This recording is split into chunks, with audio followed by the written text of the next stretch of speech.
Woo! Woo! Hello. Another Thursday. It is a Thursday. I just felt like whooping. I don't know why. I think, woo. First Thursday on the new year. Yeah, I know why, because N7 Spectres went woo, and I didn't even notice. Look at that. It was there in the chat. Woo. Yeah, and a woo back to you. Yeah, I hope you had a good New Year's, Rokk. Was there a Christmas recently? I forget. Yeah, there was. Kind of came and it went, didn't it, man? It's like and it's crazy. Like it's almost a year left, and people are already having Christmas decorations up. I don't get it.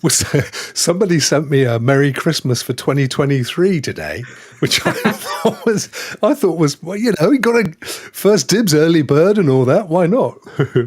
Yeah, let's bring in our guests before they get bored. I'm boring you already. I've only just said a few. No. It's just I so can see them sitting Christmas there joke. eagerly waiting to get on. So let's get them on before before they doze off. There we go. Oh, look at that!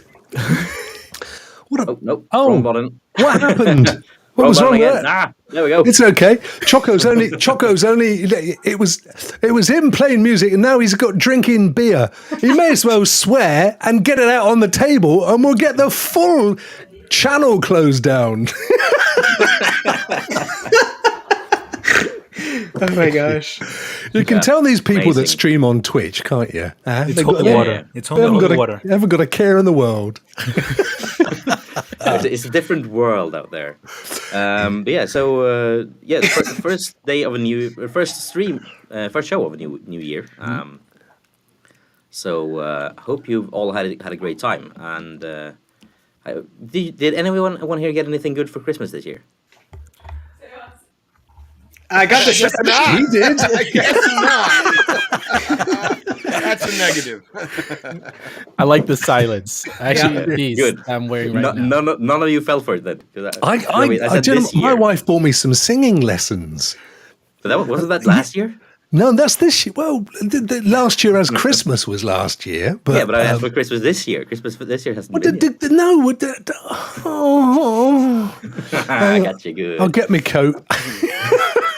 That's only somebody who plays Dungeons and Dragons would find that funny. Let's be honest.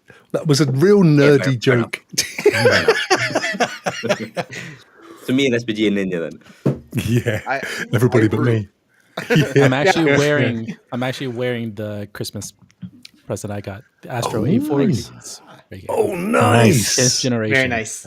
Yeah, look at that. So you're getting me and Bjorn in stereo. Yep. I'm actually drinking my Christmas gift as well. Holy water. Holy water. Celebrate of the passing former pope. I know. It's yeah. That's fair enough. It came in 6.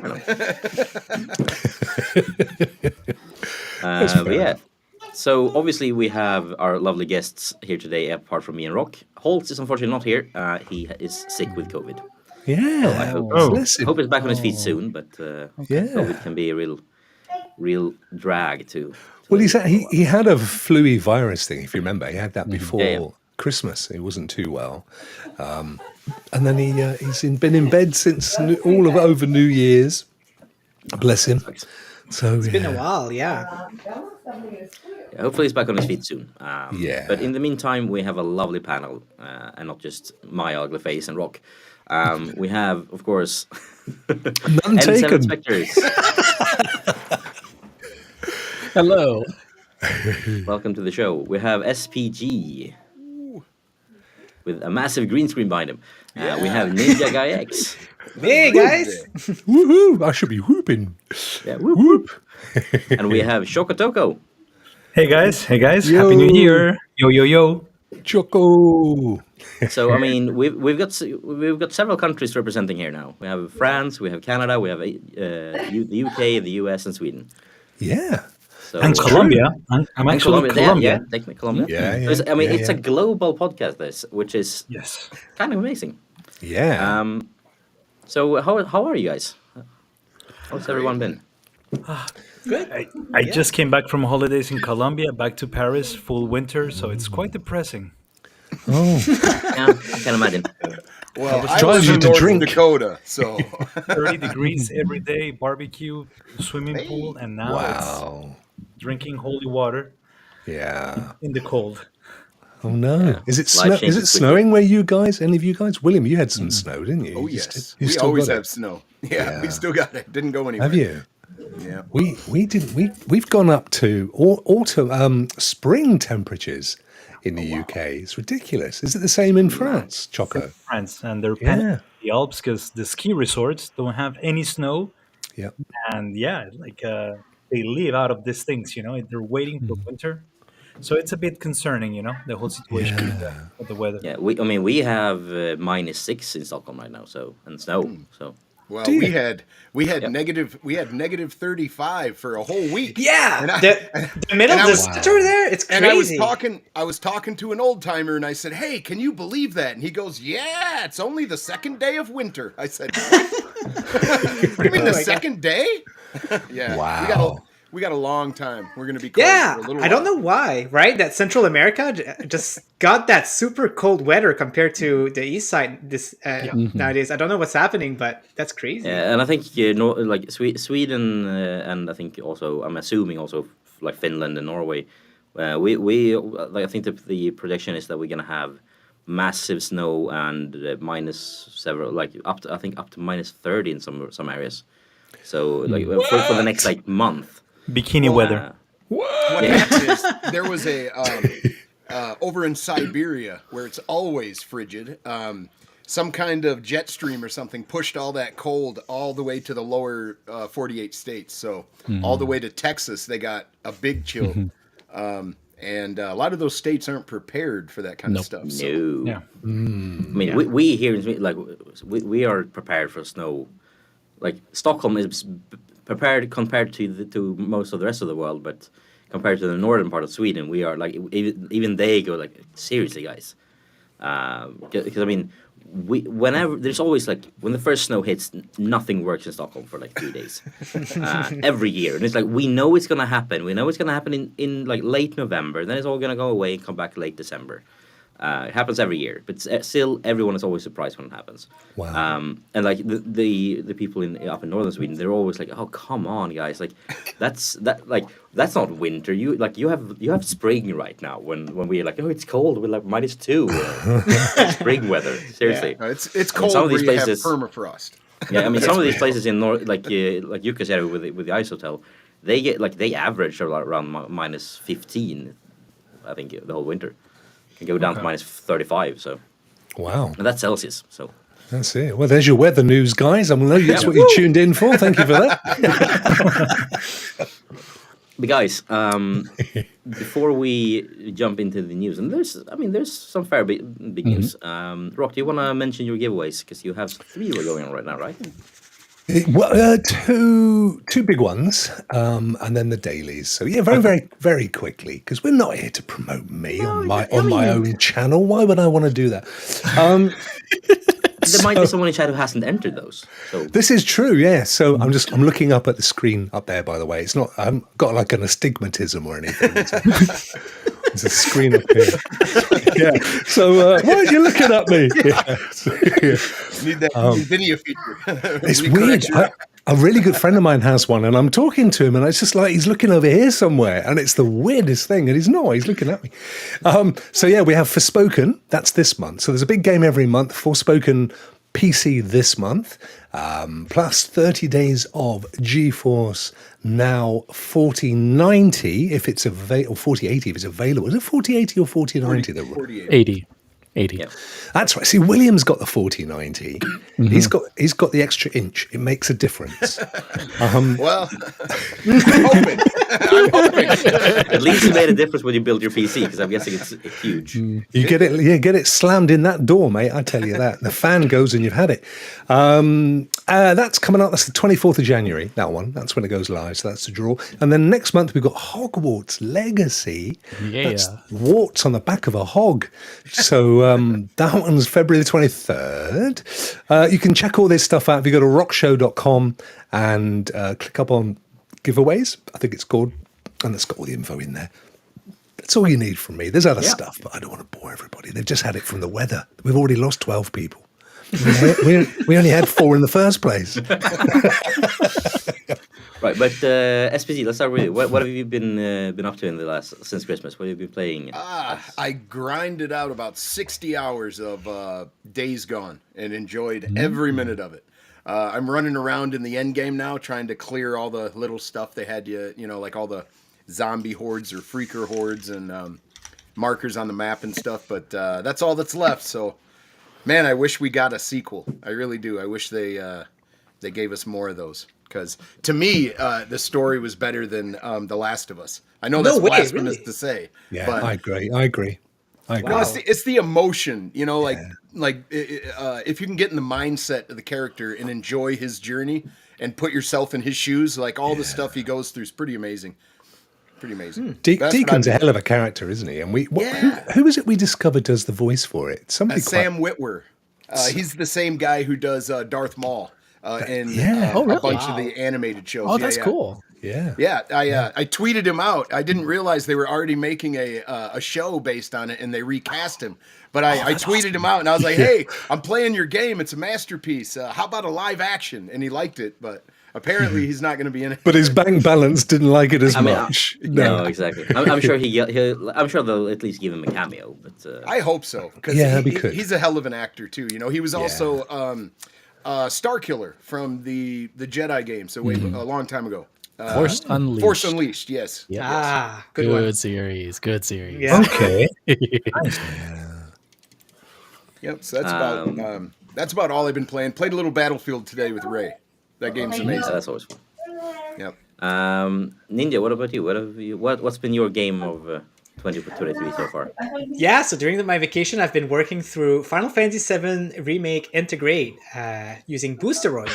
So it's been... You made Choco happy there. yeah. We were actually behind the scenes when the wrong link. We were actually talking Final Fantasy, and we were like, weren't we supposed to be starting soon? So we just had a whole conversation. yeah.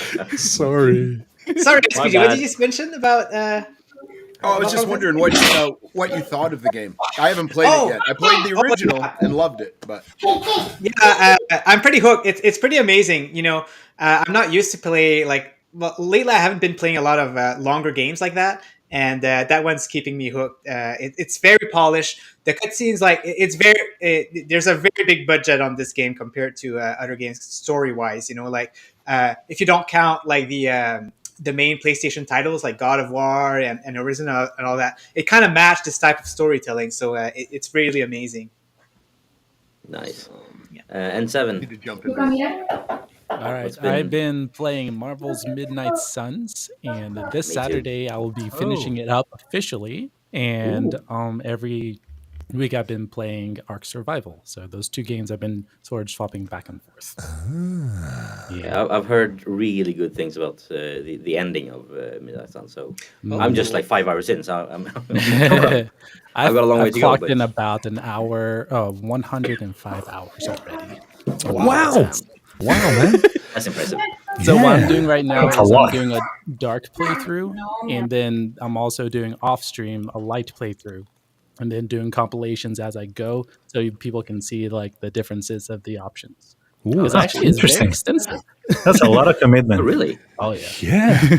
I've got to a point in the game where nothing's happening, and I'm just kind of wandering around, thinking, "Well, come on in, somebody invite me to do something. What's next? I need to trigger something. I haven't kind of found out what it is I need to do." So. Okay. You'll get there. Shoko, what's been? Have you played anything since you got back? Yeah, no, I'm always trying to make time for gaming. Just before my holidays, I managed to finish God of War Ragnarok, so that was good. Loved it. Can you hear me? Okay. Yeah. Okay. So God of War, finished it, loved it, every second of it, and now I'm fully invested in FF7 Crisis Core Reunion.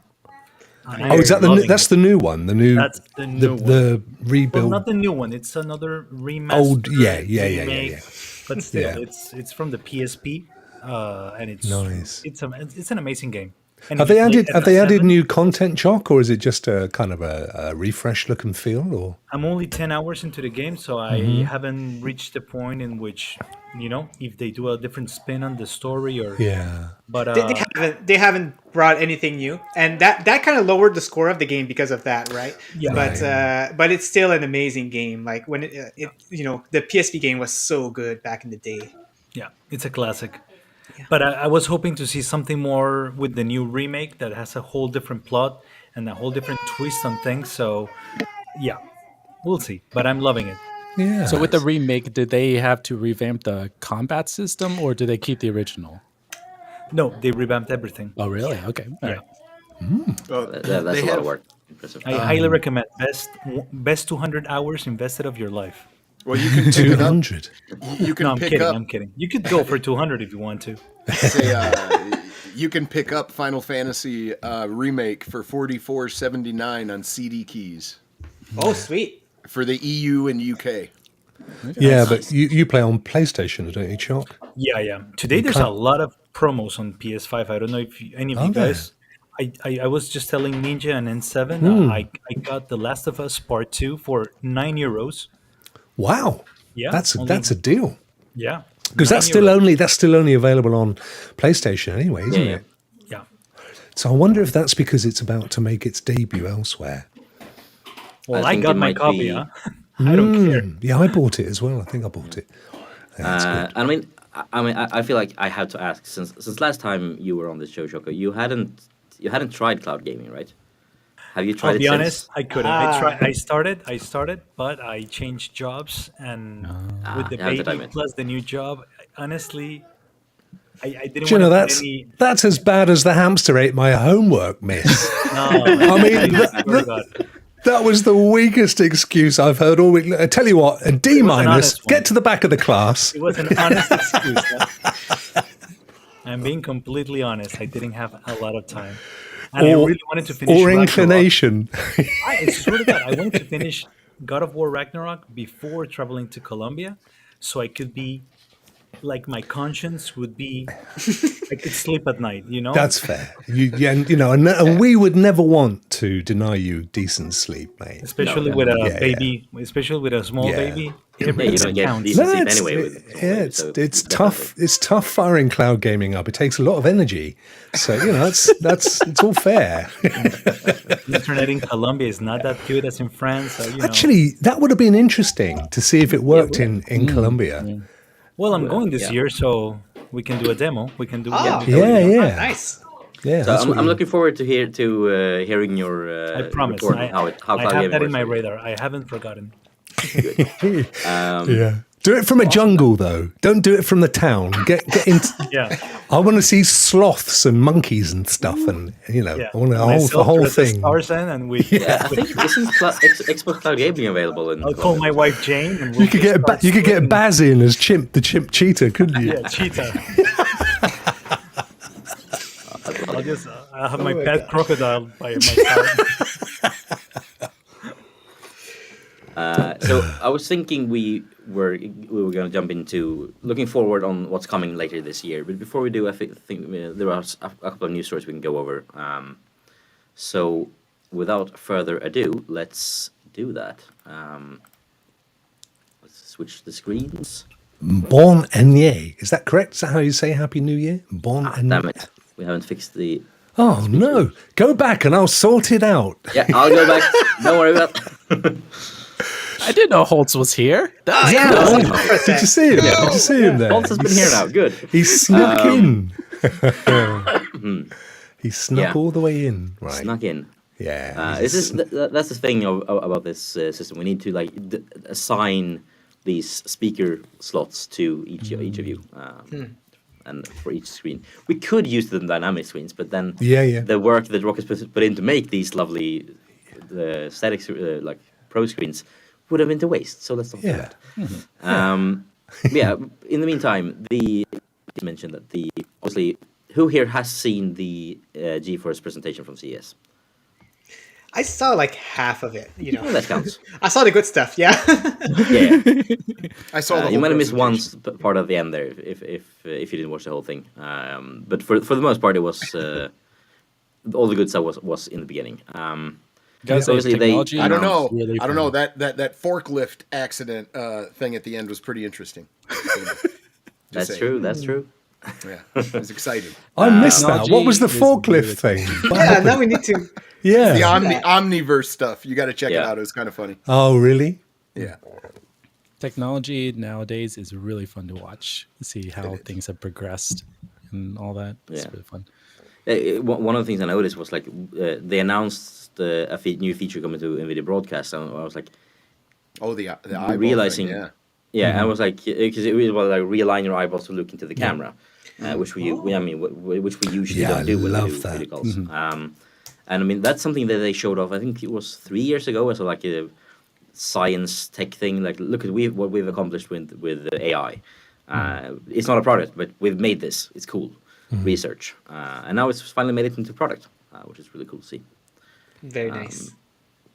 So yeah, so if you have an NVIDIA broadcast, you will be able to now keep eye contact with people when you speak to them online. And it's all cloud based. It's not on your actual computer or physical. No, so it's running. all- It's running on your computer, and you need. Oh, it is? Oh, that one RTX is? Okay. 30 Running off the series card. or better Okay. to do I it. see. I think. But it's or really maybe good if do it with you're, 20 series. if it's like us and we've got show notes up and you're looking at screens and stuff, if you can kind of keep your head roughly in one place looking at the camera, but your eyes can be looking around at these various things. as It'll I was just going to say, as a little bit of a better example, think of a president reading off a teleprompter. Yeah. Like his eyes aren't looking going to through the thing. Yeah. It's we're not going to know if they're reading anymore. I mean, Yeah, eventually. Yeah, it's really cool tech. yeah, for sure. But yeah, Almost so there, they chaps, announced. almost there.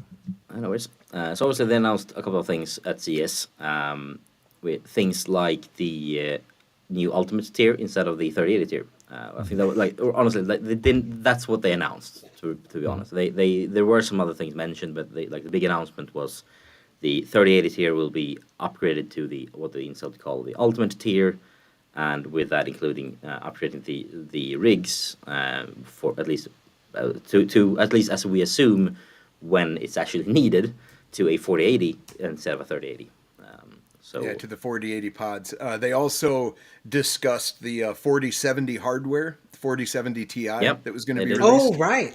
and and announced that there will be coming 40. Several partners will be releasing 40X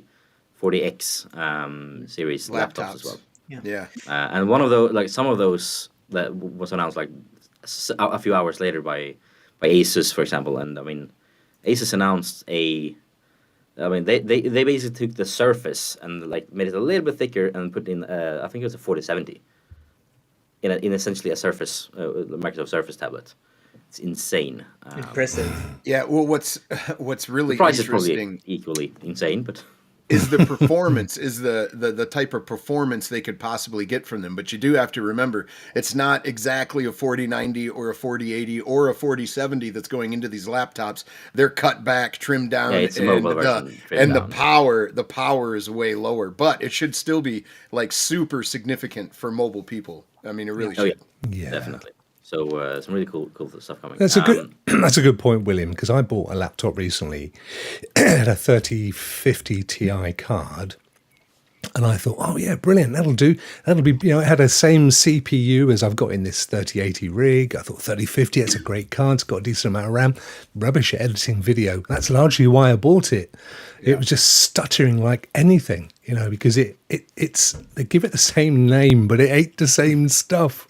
Yeah, and Yeah. those laptops are always in a tug of war with itself over heat. The CPU warms up and then it chills out to bring down power, to bring down temps, and then the GPU sees some headroom and it ramps up, and it's constantly like in a tug of war yeah. for I mean, I can power hear the fan on my consumption laptop and- going right now, and Yeah. it's Yeah. doing this makes it perform. So when you think about it, them fitting a 4090 or whatever, or a 4080 that would be that big into one of those laptops is quite significant. Yeah. Yeah, Very low profile, yeah. Yeah, I mean the heat sinks alone are as big as a Big Mac box, or a hamburger box. So Only an It is. American would say as big as a Big Mac box. At the same time, though, I've had one in my I hand. like the worst record can be at least. I know how big It's a that bag was. of nuggets. Rather, I know how big it is here. I'm assuming it's bigger over A there. Royale with cheese. Yeah, Extra crispy. Yeah. yeah. That's brilliant. Yeah, but so obviously new servers, stronger, better. One of the things that they will enable is, for example, giving support for NVIDIA Reflex, which should improve the latency quite significantly for especially for competitive games. Yeah, Also so- increase FPS as well, too. Yeah. They talked a little bit about the DLSS 3, how it increased latency, but with Reflex, then it can lower it down back to a normal standard. But when Exactly. it says So- that it's adding latency, Yeah. it's not ruining your game by far. But it does add a little latency, and when you turn on the reflex, it can trim it back off. But that stuff's like magic. DLS 3.0, the way it generates a frame and the AI like figures out where to exactly put it to make it match. That's incredible to me. Just incredible, because you're taking like a game that would normally run, let's say, maxed out at 68 frames. You turn on DLS 3.0 on, and now you're at like 140. I mean, it's amazing. Yeah. It's amazing. But like right now, there's like no glitches and stuff, but imagine when games are built natively on that, right? That's just going to be insane, like what they'll be able to do with that. Just look at DLS 1.0, DLS 2. It's a progression. I mean, FSR had a 1, and then 2 was very much better implemented. I don't know. This tech is amazing. I'm loving watching where it's going. But I would love to get my hands on one of those 4080 pods, even though I have a 4090 local, and do some testing. I would love to do that. Nice. Yeah, I'm looking forward to trying it out, of course. And I mean, it does require you to. It also comes with support for 240 FPS. Yes, now that's something I was gonna mention. For them to be entering the market with a brand new physical product and be trying to sell it, and then turn around and give all their existing customers who are onto GeForce now without any extra money to be able to experience that, I think is amazing. But they're geniuses. They're doing one of two things. They're either going to push you to try it and love it and say, oh, I got to get myself a PC with this card in it. Or you're going to go, hey, this is awesome in the cloud, but I would really like to experience the 200 hertz or the 120. So it's going to push people to either A, buy a monitor, or B, buy a rig. So they're kind of genius for giving it to you at the same cost as the 3080 tier was, now called the Ultimate. Yeah, I mean, because that's what it all comes down to in the end. I mean, even though this is running in the cloud, and I mean, it's offloading the heavy lifting, to be able to experience the like true 4K or the 120 even or 240 FPS, you need a monitor that supports that. And correct. Let's be honest, most people don't have that. Yep. Yeah, no, you're right. And it's funny because, again, this evening, my daughters were playing Mario Kart on Switch.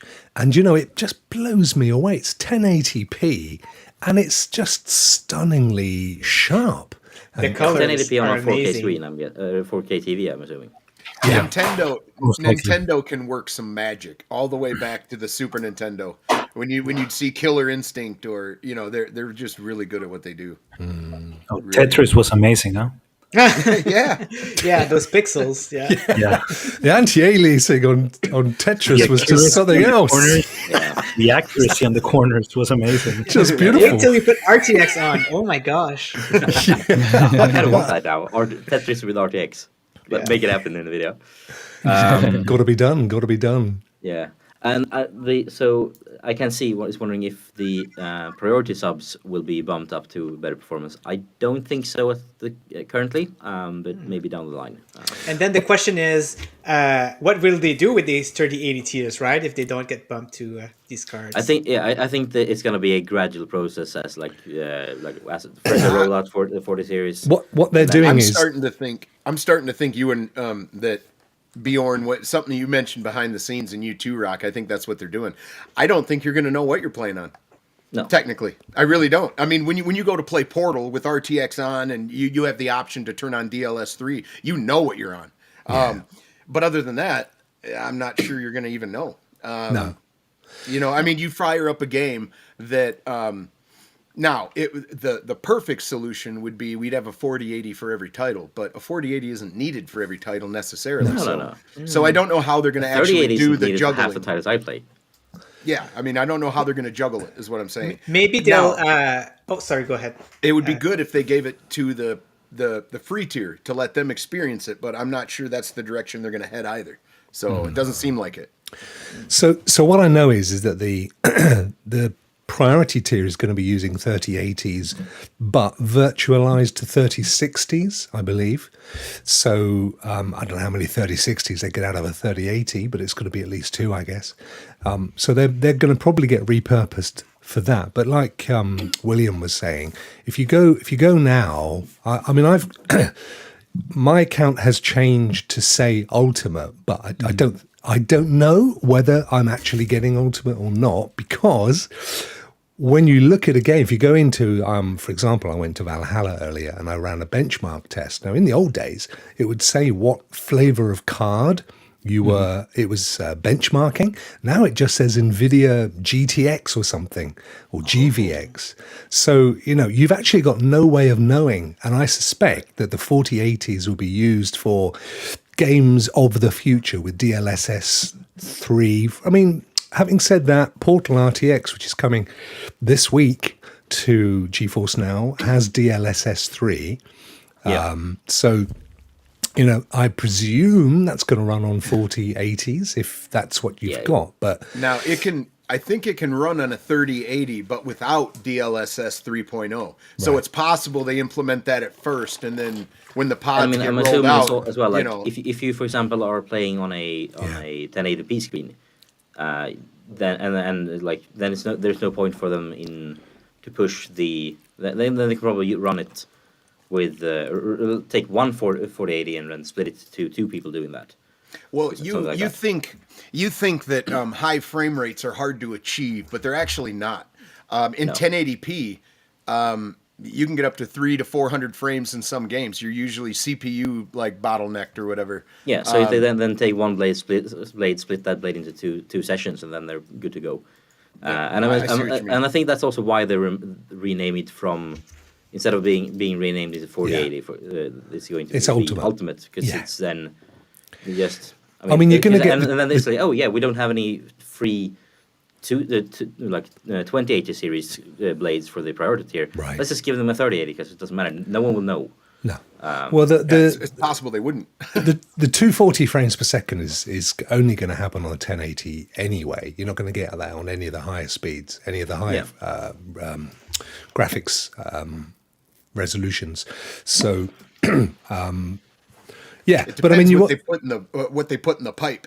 Like, they've said that's what they've said. They've said it's 240 is for 1080, 120 is for 1440 and 4K, 60 is for 4K. Now, some people I've seen saying that you're going to get 120 for 4K, but I've not seen that officially from GeForce Now. And I looked at their specs earlier.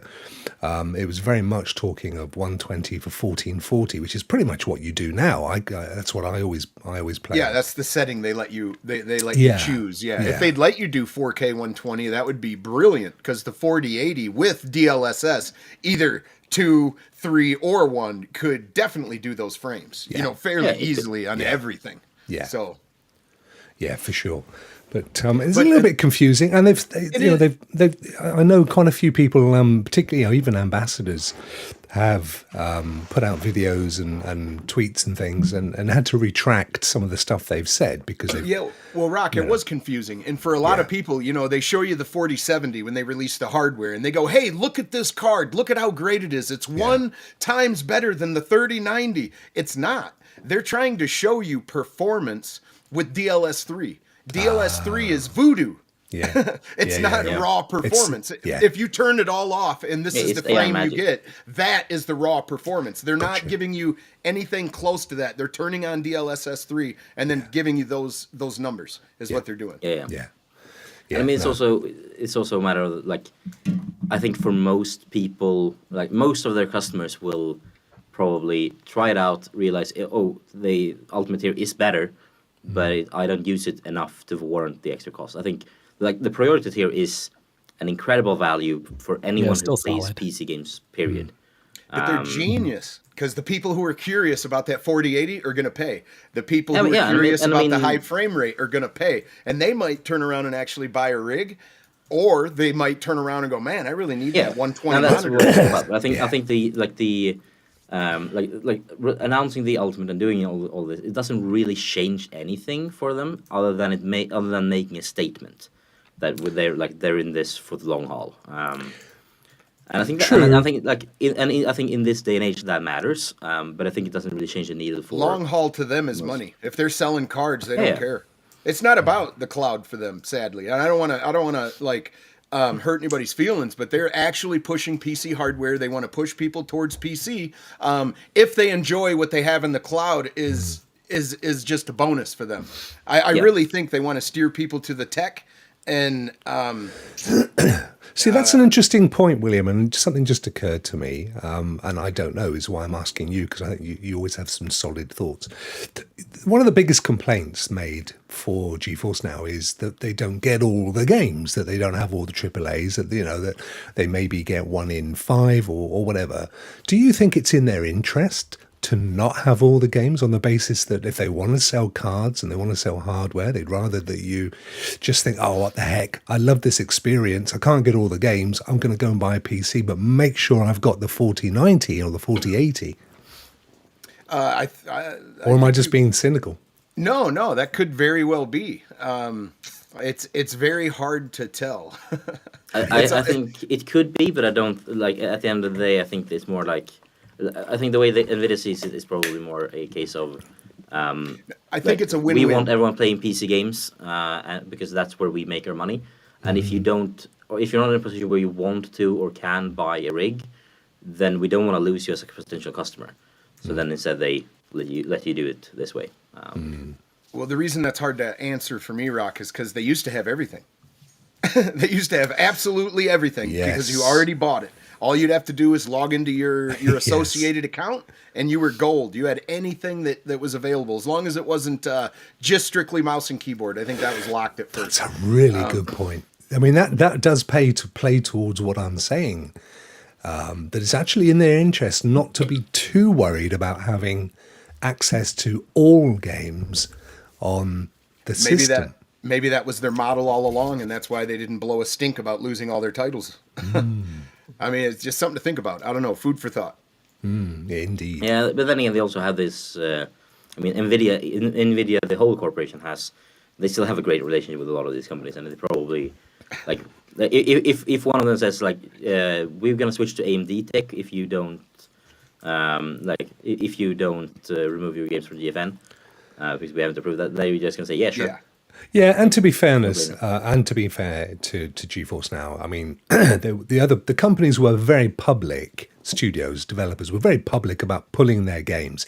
They wouldn't have done that in conspiracy with NVIDIA. There's just no way, because the PR they got from that, from existing NVIDIA, wasn't great. So it's highly unlikely. But it was an interesting 5-minute speculation. And they got roasted for their 4070 release. Every single content creator that they gave a card to, they're like, hey, here's a free card, review it for us. All their thumbnails are like crying face and like, it's really pretty significant. They got, the 4070 card got crapped on. But speaking, like for value, it's not good. But if you look at current prices, you can't get a 3090 or a 3090 Ti for less than $1,000. You can't do it. So this card being $850, and it beats or competes. It's interesting. Competes with the 3090. You could go to the 40 series card for cheaper than getting the current or the best of the last gen. See, I'm seeing a lot of people, because one of the other features, I don't know if we were going to get there in a second, was the fact that they now support widescreen monitors. So, to take two 30-inch monitors, bolt them together as a widescreen monitor. It's essentially that. Yeah, so, and I'm seeing a lot of people say, "Oh yeah, I've got to get a bigger, I've got to get a bit." But I'm still thinking to myself, I'm still really happy with 1440 120. I don't, I there's not any great compelling reason for me. I mean, I very fortunately have the Ultimate anyway, but it's most not. most people Rock do 1440p, but they use DLSS, which then upscales it to 4K, and that's how most people play. So they can still get that high frame rate, and their eye is tricked into thinking it's 4K because there's such a slight difference that most people can't tell. Especially on a screen of that size. I think that's where you were going with that you can't really tell. I mean, it's 1080p is solid, 1440p is solid, but from 1440p to 4K, there is a slight difference, and then it's hardly any, is it? Particularly if you're sat as I do. I mean, right now I'm 2 feet, a foot and a half from a monitor. I would notice the difference, but when I'm sat 6, 7, 8 feet away from my TV, which is my main choice for gaming, 14. I mean, as I said, the Switch at 1080 with any of its kind of trickery. It's fine. Now, perfect.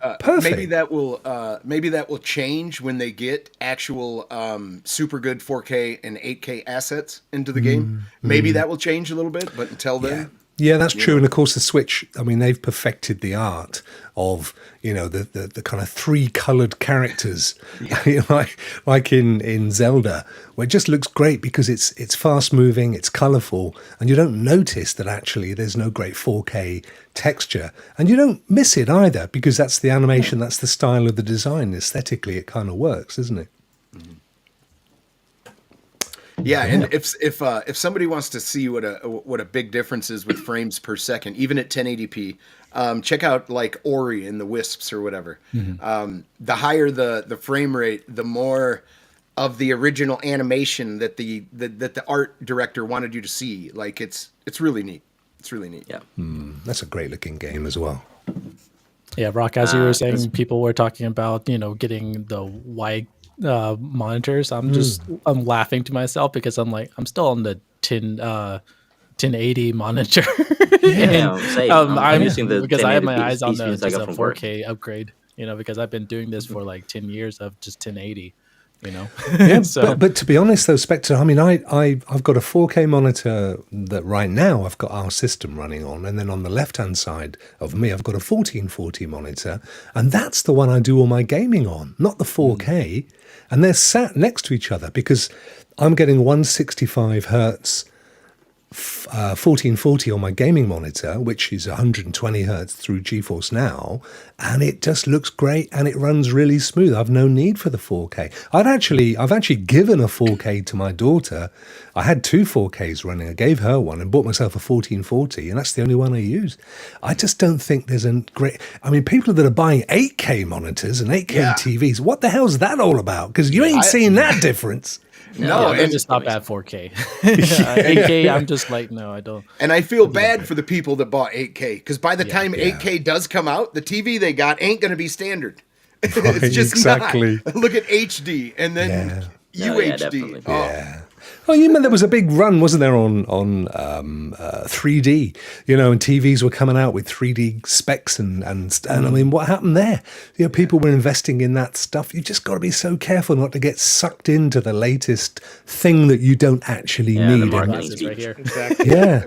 What kind of TVs were those? Plasma, right? You can't even throw those away. You got to dispose of them special. Yeah. So I remember funny, the plasma days. Oh yeah. I remember the CRT days.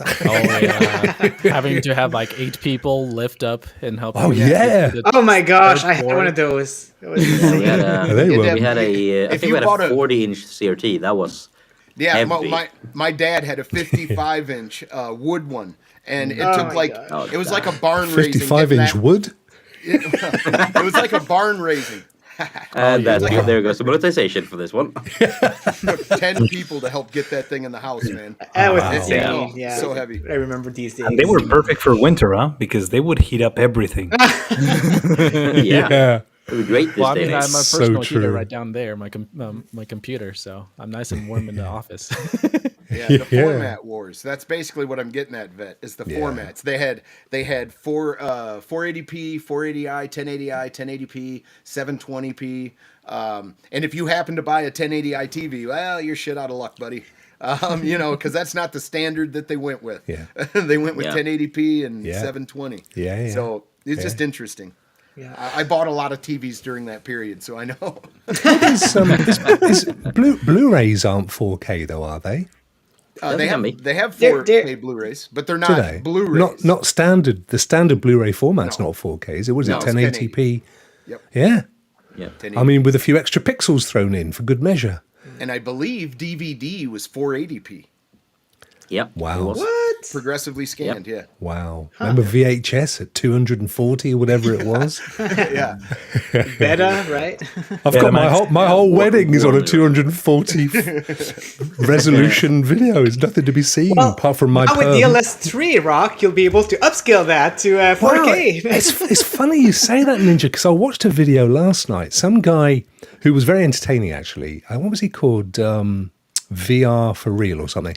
Anyway, he was testing out some software that you could that purported, it was fairly expensive. It was $200, but it purported to take a VHS quality video and upscale it to 4K. So he thought, okay, I'll give that a go.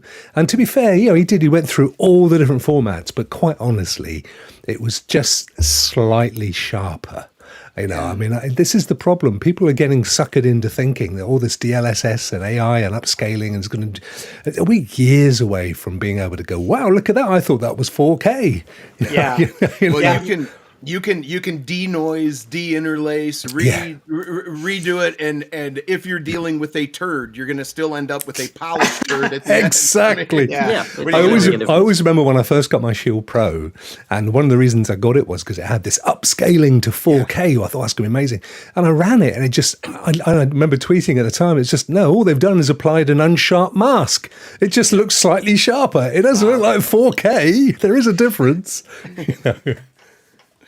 Yeah. Laserdisc. Ooh. Shall we go over some games coming as well? Because there are some games coming. My favorite part. Yeah. Yeah. We can skip the list of the games coming in January because we're going to get them throughout the month. But this week we get Scott Pilgrim vs. the World, the game complete edition coming, which is releasing on Steam. So I think it's already available through Ubisoft Connect, but now it's coming through Steam. Correct. Or if you bought it via Ubisoft, or if you have Ubisoft Plus, then you've been able to play it on there. But for now, you can buy it independently via Steam or Epic and play it on GeForce Now. Ubisoft is bringing games back to Steam now. So yes, that's Joe, what I we're did. I did see that that model. Go look at the CUDA core count and the power delivery. You might get a chuckle. I usually have a chocolate CUDA core. Yeah, always. Don't show me yours. No, it's a cute CUDA core you got there, my friend.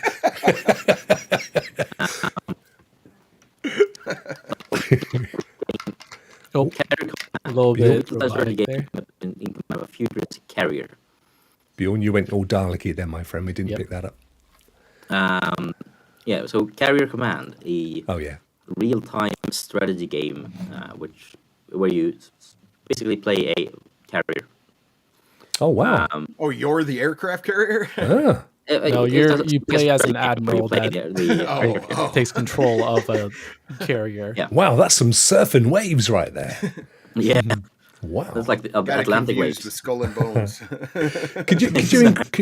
Bjorn, could you increase your screen a little bit? Maybe just hit the plus a few times so that folk at home on their mobiles can see a bit more detail. There we go. Go And on. also cool is that it is VR, as you see there. It has VR. Yeah, we are support. With Oculus, presumably. Yeah, standard mode and VR mode. Looks interesting. Yeah, 25. Not too shabby. Looks kind of fun. It reminds me we of have Star Trek: Project- The Bridge Crew. Yeah, that's so yes. that's so good. There is, I mean, it's the streamlined version of like Artemis. Artemis is, I would say Artemis is more fun, but it lacks all the flair. But yeah, well, Project Hospital, another strategy game. Characters look like from Family Guy. Yeah, you're right. Okay. It's, we need Project Hospital in Britain. NHS is in the right state. Maybe we should buy a few copies for some MPs, I think. Yeah, probably. So yeah, same management game. Obviously, we have Portal. We're getting RTX. It's releasing today, but I think it's still in the process of rolling out. So Okay. I'd wait a couple of hours, maybe start to do it tomorrow. I've been seeing a few people having issues trying to log in. Yeah. So Is Spider-Man coming to GFN at all? Is that even Not possible? currently. Because When that's another Sony game decides to bring it, yeah. Well, it's not been mentioned, but because it does look brilliant on PC with ray tracing turned on. That would have been a game that see Portal is a great game that was modded with the RTX tools that are coming out, and it looks amazing. But what would be interesting is to have people check out a game like Spider-Man to where you don't think that ray tracing really gives you an element of being more immersed in the game until you're climbing on a skyscraper that is not reflecting what's behind you. Right. As soon as you turn that on and you can see it I don't know, it draws you in a little more. Yeah. Very cool. And let's see, this week we're getting the Severed Steel releasing on Epic. I think this was free during the Christmas giveaway. They seem to be I claim doing that, right? They seem to be bringing Epic games whenever they're announced as free. I think they're good at doing that. Yeah. Yeah, and I think during Christmas there were so many of them, so that they got a bit behind schedule there. Yeah. Getting Mirror's Edge vibes from that. Yeah, game. Mirror's Edge meets it feels like Mirror's Edge meets Ghost Runner, and also Max Payne slightly super for hot, the bullet jump without the time stopping. Yeah. Yeah, I mean, it looks like a fun. It looks like a puzzle shooter then more than Yeah, I'm very excited about that one. Also, some elements from what's it called, Super Hot, right? Yeah. Very similar to that. Yeah. Max Payne. It was free if you claimed it. So, and other than that, it's kind of cheap, like 17 euros. Nice. So definitely want to pick up if you have it, or try out. Yeah, that's the games coming. Before we move on, I've actually got Portal RTX up on GeForce Now beside me. I did try to share the screen, but for some reason it wouldn't let me do a screen share. Oh, there, that's one. Let's try that one, shall we? Yeah. So the actual game. Are you in? Yeah, I'm in the game. Oh, yeah. wow. Cool. All right. Yeah. So they really fixed it. Nice. Let's see I here. just tried. You don't change they don't suggest you change any of the settings except for the RTX settings. There's a secret RTX menu. You have to hit a certain button, a Windows key and something else, and it brings up your RTX Oh, really? menu. But that's already set to go, or? Well, that's what I was told when I installed it to my PC locally. I was to leave those settings alone and only mess with the RTX settings to make sure it played more smoothly. Okay. I just wanted to say that. It's probably the same since this is on the PC side. There's advanced. I'm just having a thank you, Bjorn. Yeah. The ray trace settings won't be in there. Is what I'm getting at. Yeah. Maybe it's different for shader now, detail. I don't know. It's definitely the RTX version. I've just increased it to 4K. We'll apply that. Zip. There we go. You can tell it's an old. Look at that. Everything goes to tiny, and you can, it looks like you need a magnifying glass to check it out. My version of Portal with RTX is set offline, so you must be lucky right now. Hang on, I'll definitely come out and show you because it'll stay in. It should stay in GeForce Now. So I just want to. It's the UK's luck being rubbed on Rock's head. Oh, it's Alt X. When you're in the game, you hit Alt. Yeah, X it's offline now. Yeah, do you know, I genuinely wasn't, but then obviously it genuinely is now. Because No. Look, I was back and forth. I went to the old one. Sorry, guys. So excited. I was thinking, well, this looks the same as the old one. I'm not too. But it'll look the same until you go into that menu and turn the stuff on with the Alt X. And it does change stuff. Yeah. But Alt X. Let me just make a note of that. the reason I mentioned Spider-Man is because Portal doesn't really look that impressive, even with RTX on. I'd never played through Portal and thought it was this or that, so I turned it on and was asking Callie Drew. I'm like, hey, is this supposed to look? I mean, does this look good? I shared my stream. He's like, oh, look at those lights. I'm like, I've never played the game, man, so I don't know. Wow. Yeah. But I mean, yeah, it's a very old game. I think you could get it for like $1 at some point because it was on how old sale it was. for before the release at noon, so Oh, it was wow. going for $1, but I think that sale is gone now. Okay, gotcha. But it was released October of 2007. Oh my gosh. It's amazing. I'll isn't just point out that among the list of games releasing in January, we do have. It's very blurry, Bjorn. Oh, I think it's only for us though. I think Oh, it's it's fine. only for us. No, it's blurry for me as well, I think. Yeah, it's blurry while the page is loading, then it should clear. Okay. But I'm the looking at the difference stream now. between Looks good. the reason that the RTX Portal is supposed to be so impressive is because it has fully path trace with no rasterization. The light paths are fully traced, and whatever that's supposed to mean.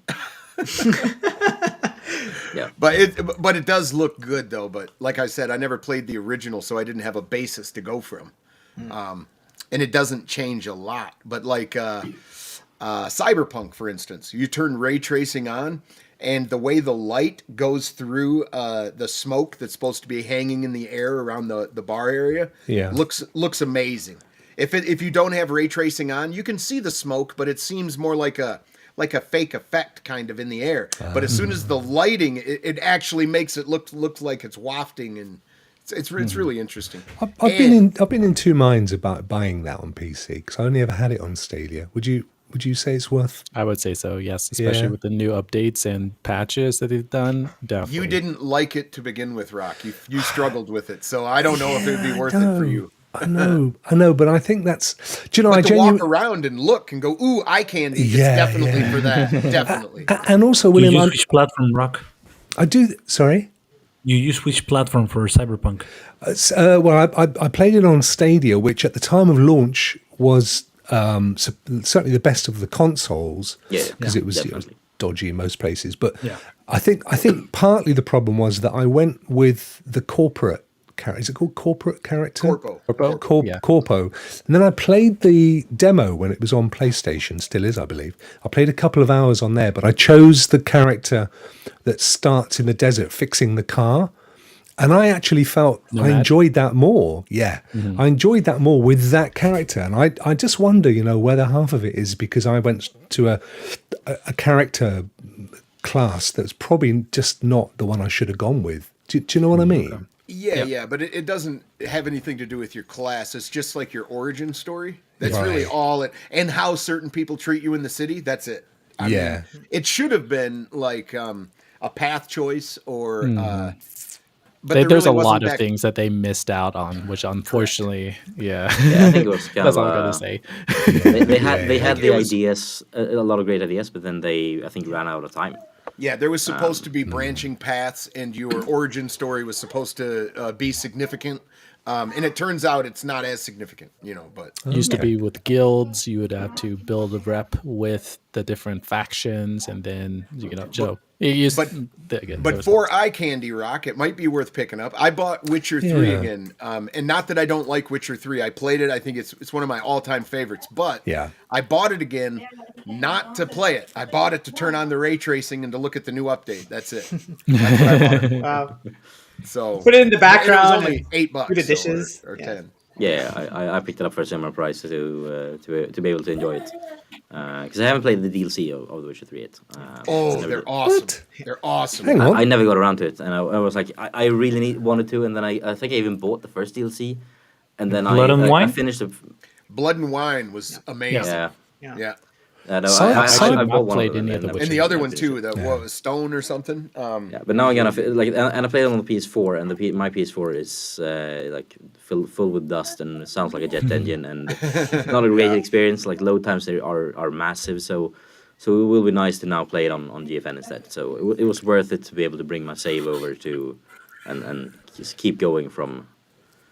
Well, on PC I don't want to. I want to reiterate, or I just said that wrong probably. But let me say this again. I did throw a little bit of a sucker punch at GFN, but they are the only company that is giving you better than a PS5 to try for free. You can go claim a game and go jump on and play it, and it does look better than a PS5. So, I mean, that's the thing with consoles. So, I was always into consoles, and I really never looked into technology. But now that I'm looking into NVIDIA, it's kind of I hate that, because now I know the technology, and like I know how PS5 is missing out on so many cool things, right? So it's so double-edged sword. Yeah, so exactly. As example, the 4090 I have was super expensive, and I can hit most games at 4K 120 without DLSS on. But the PS5 obviously can't. It's definitely not in the same money bracket either. No. But look at the packaging. Hey, 4K 120. Matter of fact, 8K. It's kind of a joke. The marketing is kind of a joke when they can't even hit 4K 60 solidly, because they throw every bell and whistle and atmospheric effect at the damn game. And then they say, hey, we want to do it in 30 frames. It's what do they call artistic? No, it's not. It's because you chose to do it that way. Yeah. That comes from Gotham Knight. It was artistic to throw in all those effects. Gotham really didn't hit the nail with that. I didn't like when they said that, for sure. Yeah, but that's where we're at. Ubisoft said it 10 years ago. Tell you what, I am blown away. So I just thought I'd go and have a look and maybe pick up Cyberpunk, because we're chatting about it. And on Steam, it's about £45. On GOG, it's 50. Or I could buy it on CD keys for GOG for $19.99. There you go. Wow. Let me look at that. Actually, I buy most of my stuff through CD keys, and then I claim a bunch of games. I thought, I'm still sad that Stadia's gone. Yes, I have a 4090, and I loved Stadia. I'm still sad it's gone, but I was more sad that my backlog was going to disappear. And all those games, I had a whole bunch that I really, really wanted to play through. Well, between GOG, Epic, Prime Gaming, I have a huge backlog again. Yeah, this is the problem. Long. Yeah, absolutely right. I've said this a million times. This is the problem when people, there's not enough games. Well, you just hang on. You can there's 2 free games today. Yeah, start by playing the ones you have. You don't need to play them. There's free games everywhere. Brand new games. Man, kids are spoiled, right? With all these free games, like we had that when we were young. It's crazy. Well, Prime. I mean, Amazon Prime Gaming. They're giving away 3 or 4 games this month, and there's some decent ones they're giving 6 away games, as well. Yes. 6 games. There's some you can dump hundreds of hours in. Shadow of War, Shadow of Mordor. I mean, just so many, man. So many you can dump a lot of time into. And soon you'll be able to do it in the car. You got to keep your hands at 10 and 2 though. Still, Yes, 10 and 2. The driver does. People in the backseat, they don't care. No. He's not playing. I get it. Yeah. So just a quick mention that NVIDIA also announced towards the end of the show that GFN will be coming to select vehicles, starting with the Polestar 3, that's being supposed to be delivered, the first few vehicles at the end of this year, so probably early next year for the first few. So if you're in the market for a new car towards some mid next year, you might be able to play GFN in your car. And that's about it with that news. It's cool. It's future proofing it, but it's gonna be like a few hundred people in the world who's able to do that. I'll play some GTA while I'm driving. There you go. It'll come. Let's go to PlayStation. They had. I haven't had time to see the whole thing, but I've seen the. I watched the Twitter feed a little bit and found out that they are releasing a accessibility controller, which so far previously only Xbox had one. Now there will be one from Sony as well, and it looks kind of interesting. I don't know how I don't have the accessibility needs for one of these myself, so I can't speak for how good it is. But the design looks interesting at the very least. So what kind of disabilities is it being built for? I think it's pretty much anything. I think if you have only one hand, you'll be able to swap out the keys and have everything on one hand, you'll be able to do a bunch of different things with it, I think. Geek to Sneak asks, the PS5 upscales 4K, right? And it's up to the developer and in what game, because they've got a thing called checkerboarding upscaled or whatever, that they're constantly helping to get more without, you know what I mean, like trying to hit native 4K and hit that. So, but yeah, look up checkerboarding. It's like waterboarding, but fun. Yeah. With ollies. With polygon. Oh, no. They also announced some PSVR 2 stuff. Some 30 games plus being on track for the launch window. Gran Turismo 7 will get a free PSVR 2 upgrade. Beat Saber is getting a PSVR 2 upgrade as well. And then finally they announced that the PlayStation 5 has now sold more than 30 million units worldwide, which I saw someone mention that comparatively the PS4 at this age had sold 35 million. So that's kind of close to the PS4. That's actually really good. Yeah, I'm surprised. Well, I'm not surprised. I'm surprised, not surprised. Yeah, it seems like they've managed to solve a lot of their. Hang on, Choco, you're muted, my friend. It's I can see him waving away, doing sign language. He needs one of those controllers. There you go. Try again. I was just saying that even if it's 30 million, if it's not close to PS4, you need to factor in COVID, supply chain crisis, the semiconductor crisis. That's a good point. Economic downfall. Yeah. Honestly, I work on supply chains, and right now it's a nightmare to just move stuff across the sea. So I take my hats off to Sony, because still they're delivering, not at the speed that people were expecting, but unfortunately not everyone is aware of all the complications of getting that PS5. Yeah. And I mean, getting your hands on a PS5 here in Sweden for like before Christmas was almost impossible. Just think of the value, though. And what I mean by that is look at all the cards that the NVIDIA just released, and you got to have a computer to stick it in, on top of the cost of the damn card. And you just got to slap down $500 and turn that thing on and start playing a game. I mean, I can totally see what is compelling to certain people about consoles. I can. Definitely can. Mm-hmm. I mean, having tried the adaptive controller, playing the Astrobot game, that controller is also some sort of black magic. Like it's mental. Oh, with the triggers, the haptic feedback triggers or whatever. Yeah. For me, it was mostly the vibrations. Yeah. How they managed to make it. Yeah. Like how they managed to make it vibrate so that I can feel the same feeling in my hands that I know, like in the back of my head. That's the feeling I get in my feet when I'm ice skating. That's what she said. I can feel that in my hands. It's also the fact that when you log into your PlayStation or your Xbox, you just have this really beautiful user interface. It's just, and you're not getting that with any of the cloud players. I mean, even Stadia stumbled with its forever scroll. And that I think is the bit that until these guys get that it's that friction free, it's actually part of the enjoyment of going to a really nice aesthetic. The closest thing on PC is Steam Big Picture.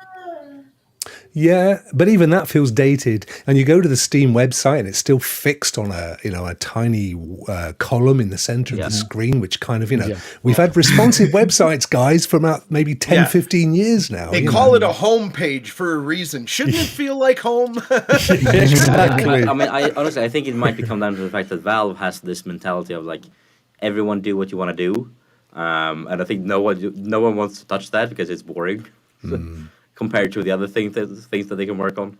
Yeah. There was this massive leak a few years ago from Valve, like someone who got a lot of someone who started chatting with someone at Valve who spilled all the beans, and like they were talking about how like I think they had restarted on Left 4 Dead 3-4 times because like the people building it were like, I'm not really happy with it, I'm gonna go and do something else. Someone else came in and was like, let's start from the beginning. This isn't really working, and then the same thing happened like 3 times over.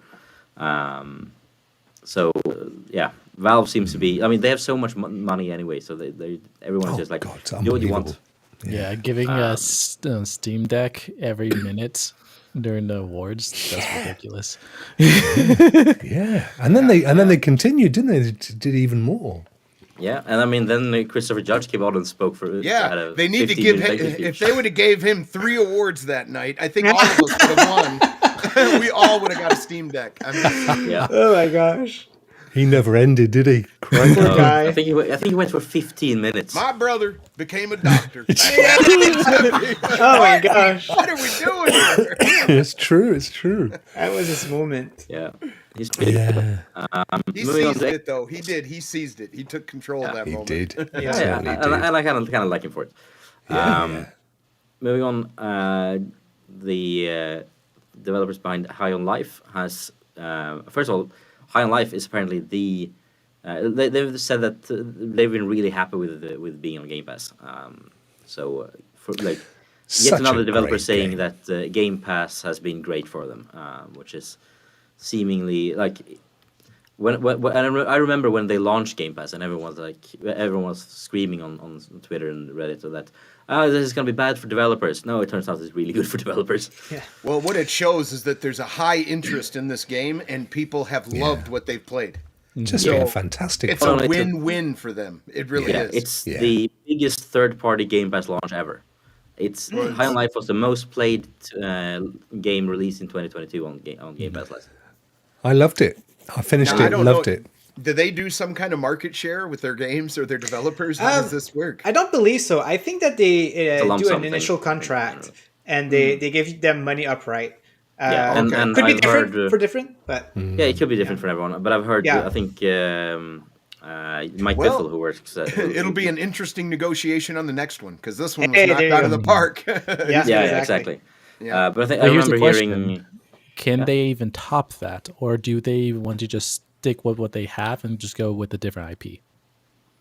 I think they're gonna be like these guys feel like people who just make whatever they want to make, and it's the next There's thing never that is money crazy. left on the table. Remember that, boys. There's never Yeah. money left on the table. Not for the Never. tax And- man, ever. Right. And you know, not in the video game industry necessarily, but at least Hollywood, they're very creatively bankrupt, so they never Yes. leave money on the table. Exactly. If there's a- Somehow. Yeah. If there's a sequel, wait 2 years and you'll get it. You know. Yeah. So true. No, but it's fine because I remember Mike Biffle saying that for most developers, these sort of agreements with, for example, Game Pass, I think he said that mostly to not break any NDAs. Like usually developers, especially indie developers, smaller teams, smaller like AA's, they get paid like the amount of money they get is like enough to fund not only the game they just built, but also the next one or maybe 2 or maybe 3 games.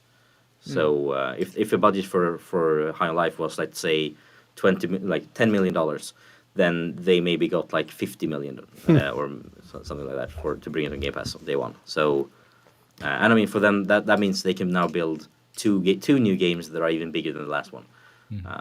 So it's a win-win for everyone in the end. yeah. I'm looking at the developers. I wasn't familiar with them, and yeah, like it's almost one of their first game. They made Trover Saves the Universe, which was pretty popular just a few years ago, and I guess it was successful. And now they have like this big budget game. So it's crazy how fast they got into almost like this quality of game. It's just Was that amazing. another tongue-in-cheek title?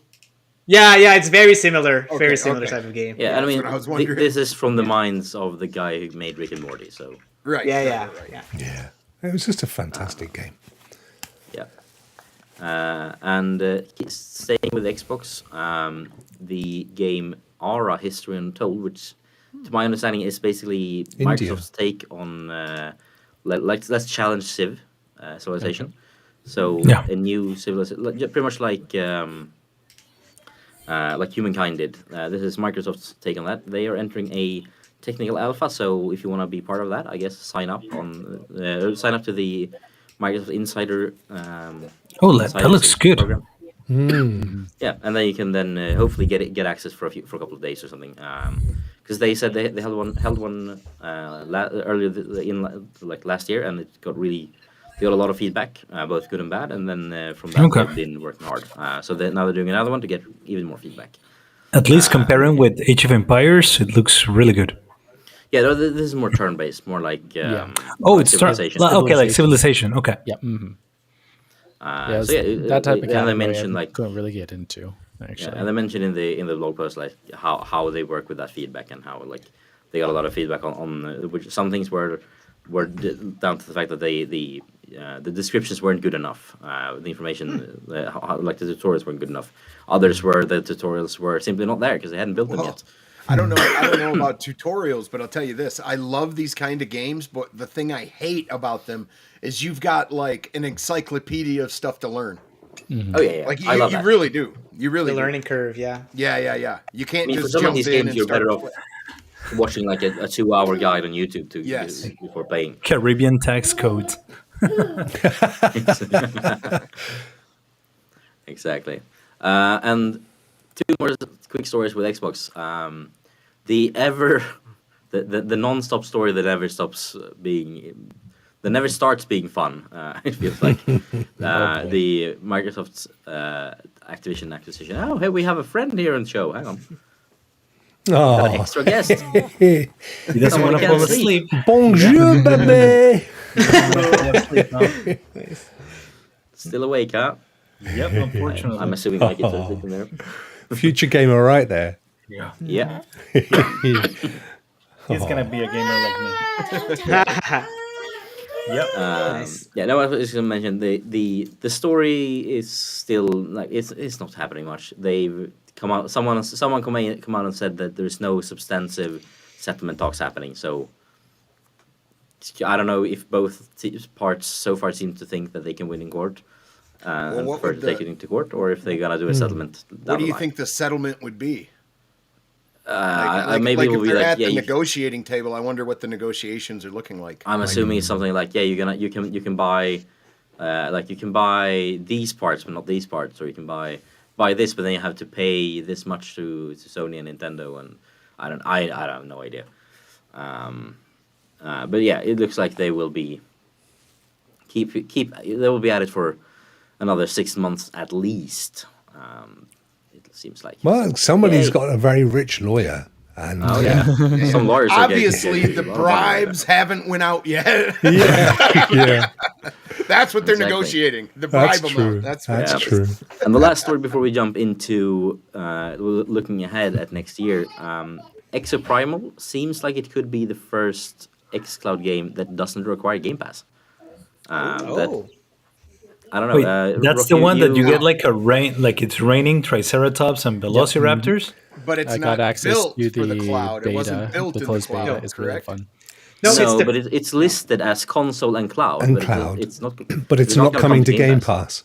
And that's So what's purely up for there? Xbox. So they did say last year that they would be starting to allow you to play historic Xbox games that you have purchased in the cloud. So even if you don't have Game Pass Ultimate, if you bought whatever, Halo 2, and it happens to have a cloud version, then you'll be able to play it in the cloud. So this could be the first of a new model, which basically says, we're not bringing this to Game Pass, but if you've bought it, you can play it on your console or in the cloud, which is what I said a while back. PlayStation had that as an opportunity when they relaunched the premium services. They could have said then, if you buy a game, if you buy one of our exclusives, you also get the option to play it in the cloud. It wouldn't have taken a lot of effort for them, and it could have been a really good clincher. But Anything to make it easier to play with people. definitely. I mean, I know from moving from Stadia to inviting friends to Steam to it's even having Game Pass Ultimate and installing games. It's not easy to hook up and play with your friends because there's a major disconnect between the Game Pass Ultimate for PC and the Xbox games. But as an example, if the game that I want to play with my friends is in the cloud, I can just buy it and then jump into xCloud and be able to play it. Yeah. If it's not What I'm on curious about, Game though, Pass is- for PC. What I'm curious about though is like if it's like it feels like they're gonna want to say that like you still need Game Pass Ultimate to play in the cloud, but then if you've bought a game that's not part of Game Pass, you can still stream it through, like if you have Ultimate. It feels like that's might be something Double we're getting dipping? down the line. You'll definitely have to. It'll be, I imagine, just like you needed Xbox Live to be able to go online. Like there's going to be, they're going to end up having a structured model for the people that buy games and just want to, play in the cloud. I imagine it's going to be behind the paywall of the Ultimate. I'm sure of that. Unless they learn from Stadia, and that's the reason why I love Stadia so much, right? Just because you didn't need to pay anything, and that's why I wasn't really interested in getting into other cloud gaming services, just because. For me, like for example, Final Fantasy VII takes me like 3 months to finish it. So basically, I buy the game, and then I have to pay 3 months of subscription to finish it, which is just too expensive just to finish one single game, right? So for me, as an as a consumer, it's better for me to just be able to not need to pay a monthly subscription like that. Yeah. And Lo-Fi, no, it doesn't have mouse and keyboard support. However, they have mentioned that Age of Empires is coming to cloud soon, I think, early this year. And with that, I'm pretty sure that will be the test bed for mouse and keyboard support for xCloud. But it doesn't have it right now, no. That makes a lot of sense. Have you guys heard the news about the new Xbox controller coming out with the OLED screen? Yeah. No. Yeah. Wait, what? The one from Asus. Why? Exactly. Well, for the same reason they try selling 3D TVs and stuff. It's what we covered this earlier, didn't we? You've got to, what do you sell when you've sold everything? I have to say, Are there any pictures of this? Like, it's online with GIFs and videos. It's all about marketing, my friend. I bought a 3090 for less than $1,000, and I watched the marketing for AMD's new card, which sucks right now. I watched that and said, "Ooh, I can get a newer card for less money." I sent it back. Wah wah, bad idea. Marketing can get you to do almost anything, even to go against your better interest. Do we have a price? I'm not sure. I can but just to let you know, it's only for PC, Choco. So it's weird, right? Xbox controller, but it's not exclusive to PC. I thought it was. For $1 gazillion dollars. It doesn't have a price yet, I think. But you can. It works with Bluetooth, RF, or USB-C. I think RF is if you have a special receiver. So, it's been approved to work with the Xbox, so you can plug it, connect it to your Xbox using Bluetooth. Oh, okay. We've added an LCD screen to show battery life that pulls 18 watts. And you can also you can have like you can load. I think you can load it with like small animations and stuff like that. Yeah. And it has, like, these lines here are RGB strips as well. Oh my gosh! Watch them say like, "Oh yeah, no, that doesn't impact the battery much." Just it looks like a good controller. It's just really pointless. But instead of changing your batteries once a day, you had to do it twice a day now. I wonder if they were inspired by the NVIDIA Shield Pro, because that thing's got some angles on it that looks very similar to the top of that thing. Man. Yeah, and that is horrible. I've got the Shield Pro. I've got the Shield Pro controller. It's hideous. Oh. Yeah, no. Those things, I break them within 2 hours of playing. Yeah. I squeeze them and then they start drifting. The analogs do. They're not good controllers. They are not. They're not. Yeah. But guys, coming up in 2023, what do you think we're gonna get it for? Are we gonna get any new hardware? You think? I mean, we're getting the PSVR 2. We know that, but you guys think we're getting a new Switch, a new Shield? I was about to say maybe we'll see a Switch announced after March, maybe, because that's like the fiscal year, right? Yeah, Shoko. Yeah, so maybe after March, but people have been waiting for Nintendo to release a new Switch for a long time, but like Rock said, it looks amazing the way it is. Yeah. So I know it's hard to say. I know the developers are like, why? And I know Nintendo's like, why? They're very successful still, right? So they're still making a lot of money. Yeah. They threw you a bone and gave you an OLED screen. Come on. Yeah. Oh, yeah, that's perfect. Yeah. Then again, then you look at the game like Pokemon Scarlet, and it's like, is this really the best thing? I mean, sure, that thing is badly optimized and like lackluster in lower ways, but is this it? Is this what the Shield, like the Switch, can do? But Game Freak has been really not doing great with Switch, I find. No. I think like the first party games are still doing pretty good. Like like Xenoblade Chronicles 3, the new Fire Emblem, and they're all doing pretty good still. So it's all about All RPGs. optimization stuff. Yeah, Shogo, yeah. For sure. But yeah, Pokemon has been struggling. I hear a lot of of indie developers starting to struggle with the performance also, right? So I mean, if they start losing these indie developers, then they might start. Now, do you think to. Nintendo will listen to those developers and their concerns, or No. make a game for us or not? They don't care, Yeah, I'm not know. sure on that point. Yeah, yeah. But I mean, I think they'll wait another year because usually console's life cycle is about 7 years. So, but that's just my opinion. You never know. There were heavy rumors that with the new Zelda coming out in May, it would be like the perfect window, given that the previous Zelda came out as a starting title. Yeah, that's very true because Zelda is usually there's only like one main Zelda per consoles, right? And it's usually around the end cycle of that other console, so you never know. It's that's a good rumor. Yeah, I'm ready. They can take my Bjorn, just to circle back to your main your question, I would say I would agree with Ninja about possibly Nintendo, but I feel like Xbox and PlayStation will probably wait until next year for a console announcement or something. They're getting a lot of money. They don't need to touch. Yeah, right. The demand is there, huh? We might get yeah. I'm still feeling we might get a Switch, a new Shield this year.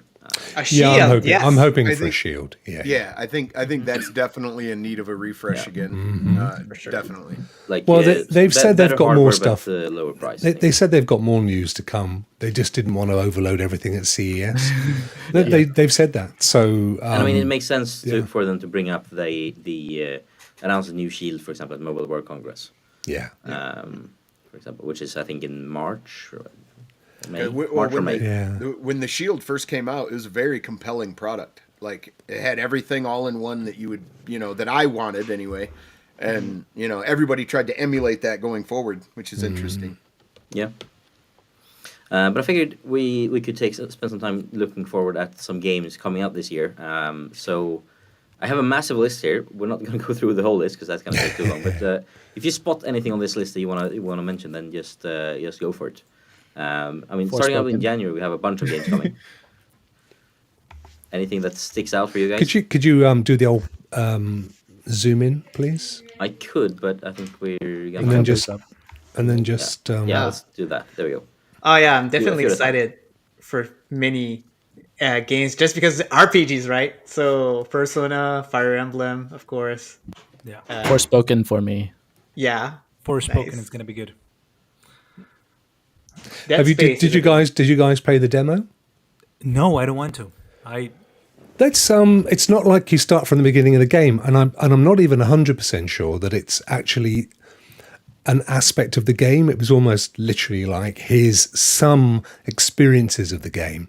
Is it almost like what they did, Phoenix Rising? They gave you a island just for Stadia, kind of. That's kind of like that kind of demo. I think so. Yeah. I think the game, but a part it's a bit of a slice so that you get a feel for what the game's about, but without giving any of the game away. That's good. That is good. Well, at least from what the trailers have been announced and all that, they did mention some things. Like if you have watched the trailers, you go, "Oh, okay." So that's sort of like a shadow back to that. So. Yeah. Honestly speaking, anything that Square Enix makes right now.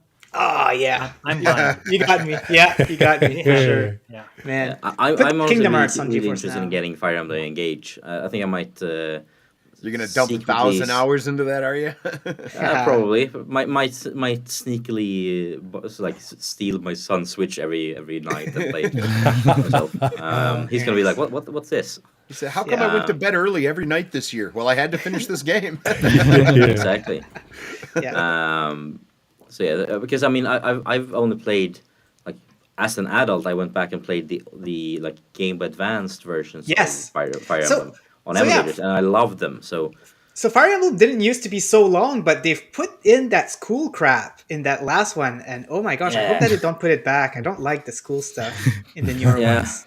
Yeah. I might pick that one up at some point. Well, other than that, I think for me personally, January is a bit lackluster, but that means that's fine because still haven't finished the games I got in December. So I don't really like. I have plenty of games to play anyway. I'm excited for that one. Deliver Us Mars. To be honest, Deliver Us the Moon was a very interesting, short little, almost tech demo. It felt like almost, but I really enjoyed it though. I enjoyed it. Yeah, it's a good game. Yeah. The Hogwarts story was Legacy interesting. for February. Yeah. I'm waiting for Harry Potter. That's for sure. Yeah, that's a big one. Hogwarts. I mean, that's going to own February. The fact that you are playing essentially like the story is basically commit genocide, but apart from that, I'm still excited about it. Wait, Hogwarts Legacy? I mean, the storyline is basically the Kill goblins. Hermione. No, like the goblins are making an up. The goblins are making an uprising because they want equal rights, and as a response, you kill them all. Awesome. That's basically the storyline. Hey, you got to stomp these kinds of things. Yeah, they out. did an arena demo, and you just pretty much throwing them like ragdolls. It was and I mean, considering the history of J.K. Rowling, it's maybe not the best thing, but at the same time, it looks like a really fun game, and I do like the world. Don't be dissing the JK, my Highly friend. Don't you be dissing the Left wing JK. party in Hogwarts. Yeah. Luckily, I'm she good at still separating has art from artists. she still has dump trucks backing up and dumping cash. So Mate, There you go. mate, I'm all up for a semi-attractive billionairess that's only slightly older than me every day of the week. There you go. Even if she's kind of a prick online. Well, Then yeah. again, who isn't? she can write or read me any bedtime story. At least you get that money. There's a game I'm not seeing in February, which is the one I'm planning for Switch. It's Octopath Traveler. Oh, good one. Further down the list, there you go. Massive. There it is. Massive game. Oh, there you go. The February list was long, Love so the yeah, it first was one. further down. Love the I really It's a enjoyed good the first game. one as well. Second one is Switch. Yeah. Kerbal Space Program 2, I'm excited about that. Nice. That is- Oh yeah, Destiny 2 Lightfall. man. Yeah, I definitely Yeah, will be there's sort of some more disappearing on that one too. Man, what a good year, right? Oh my gosh, we're getting some Yeah. really good Another games. Kirby stuff. game as well. I saw, I think Duncan tweeted out that Sons of the Forest, I think was one of those really anticipated, like the 6th most wishlist game on Steam or something. Really? So apparently that's good. I don't know, or maybe that was something else. Yeah, it was something else. It was the zombie one. The Okay. yeah, I Never forget mind what that's called, but yeah. Yeah, something with forest. Yeah. And it was Company funny. Race 3, so Gump? The footage that they showed was more of a marketing campaign for the app they made than the game they're making.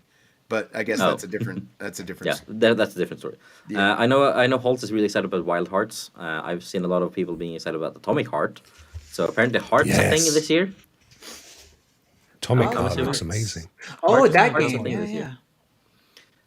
year. So if you want to have success towards the end of the year, release something called Heart. March, we're seeing Last of Us come to PC. Wulong Fallen Dynasty is also coming out. Nice. And that's coming Peppa on Pig Game World Pass, right? Adventures, guys. Peppa got Peppa Pig. Pig, Albert? Just Yeah. don't diss, Star don't diss Wars the, Jedi don't diss the pig. Survivor for March for me. Mine is coming up. So I'm excited about Skull and Bones, to be honest.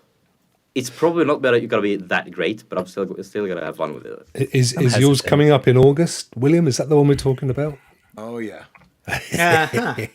Skull and this Bones. one. Is it also PS5? Yeah. Okay. Yeah. Because Skull and my Bones is also PS5. favorite Assassin's Creed was Black Flag, so I'm really Oh yes. Yeah. That was a great And it's probably going to flop.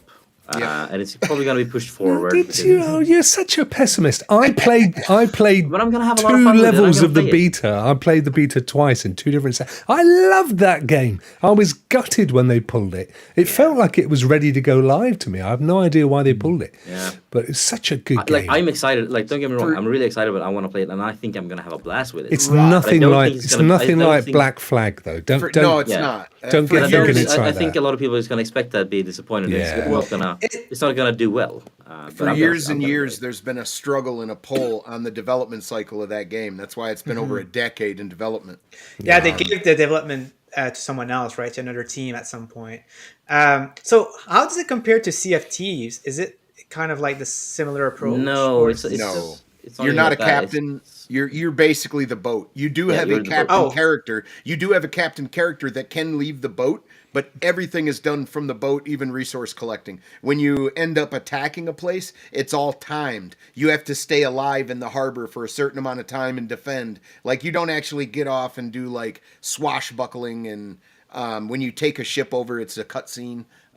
Things like that aggravate. Well, I don't know if the game changes as you progress, but certainly in the beta, I was able to get off the boat and go around the islands and go to various NPCs and to take tasks on and find stuff buried and things.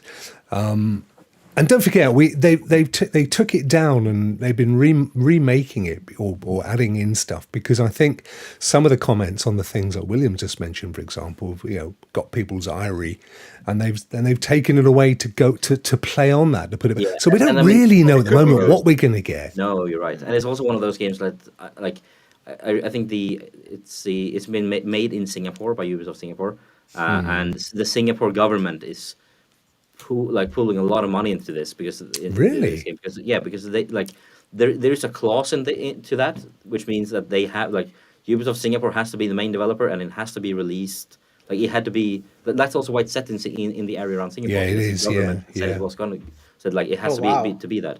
Like, this is they're because to my understanding, they want to build a Singapore gaming video game industry around base, and this is going to be the first step in that. And then they have to release it, and they have to have and it has a lot of clauses to that agreement. So I think Ubisoft is really keen on getting this right. So I think that's why it's been pushed so many times now, because they have to get it right. Otherwise, they might need to pay back a lot of money to the Singaporean government. How the hell did they get into that kind of an arrangement? I have no idea. What did they have, like a lunch with the ambassador one day? Somebody like that. Somebody lobbied is what happened. Yeah. Have you guys heard about the story about the making of Kingdom of Amalur? Anybody? No, I haven't yet. Oh, it's so crazy. Like, the guy who developed it convinced basically the state, to fund the game, and it didn't do as well as it should have, and they made that state run bankruptcy or something like that. What? They made them poor. Yeah, Kingdom of Amalur. Have a look at that someday. Wow. It's on Wikipedia. It's everywhere. So it's definitely an interesting story. Yeah. What was the country? What was the state? It was in America. I'm not sure. Oh, which okay. Time, Yeah. Was that Choco? It was whatever the kingdom was. Yeah, Amalur. Yeah, in Amalur. Yeah. Wow. Alabama backwards. Atlantis. Yeah. The Survivor is in March, so I know a lot of people are going to be excited about that. I haven't played the first one yet, so I can need to. Oh, really? You should, dude. I have it. Which one, Bjorn? I haven't. The Jedi Star Wars Survivor. Jedi. Yeah, it's a great game. I haven't had time. I want to play it. It's just I haven't had to play it too many games to play. So It's a great I'll game. get to it at some point. Don't worry. Little Dark Souls-esque, but it's really fun. Yeah, and then in April we're getting the list is a lot shorter because it's I think it will fill out during the year. But we have Hogwarts Legacy again, this time for the last gen consoles. Oh. So Wow. next gen is getting in February, and then 2 months later to get it on PS4 and Xbox One. There's none of the actual film and book characters are in the game, though, are they? No, it's taking place I think 150, 200 years before, something like that. Oh, okay. Yeah, Or maybe or at least 100. It's like before. It's in the 1800s something. Oh, okay. But it looks exactly the same, though. There's been no evolution Yeah. or technical improvements in their barely any. world. Yeah. But that's been What you do when you got magic, you don't need it, do you? yeah, that's kind of Who needs progress? Exactly. who needs Wave your technology wand. with magic, whatever. That's why they're so impressed by cars and things. But yeah, and then we're Dead Island 2, which was supposed to be coming to Stadia, but not anymore. Yeah. I'm looking forward to that. I love Dead Island. Yeah. I was and then, excited of course, for it. I was excited for it to come to Stadia. I don't think I'll be buying it on PC. It's probably coming to Game Pass though. I'll be keeping. Yeah, I think it is actually. Yeah. I have a feeling it is. Yeah. And then, of course, in May, Zelda Tears of the Kingdom. That's going to be the big one. And also, I mean, Suicide Squad might It could catch be some. it might be a Could be a sleeper. sleeper hit, Yeah. who knows? Yeah. Probably not, but who knows? Difficult to say.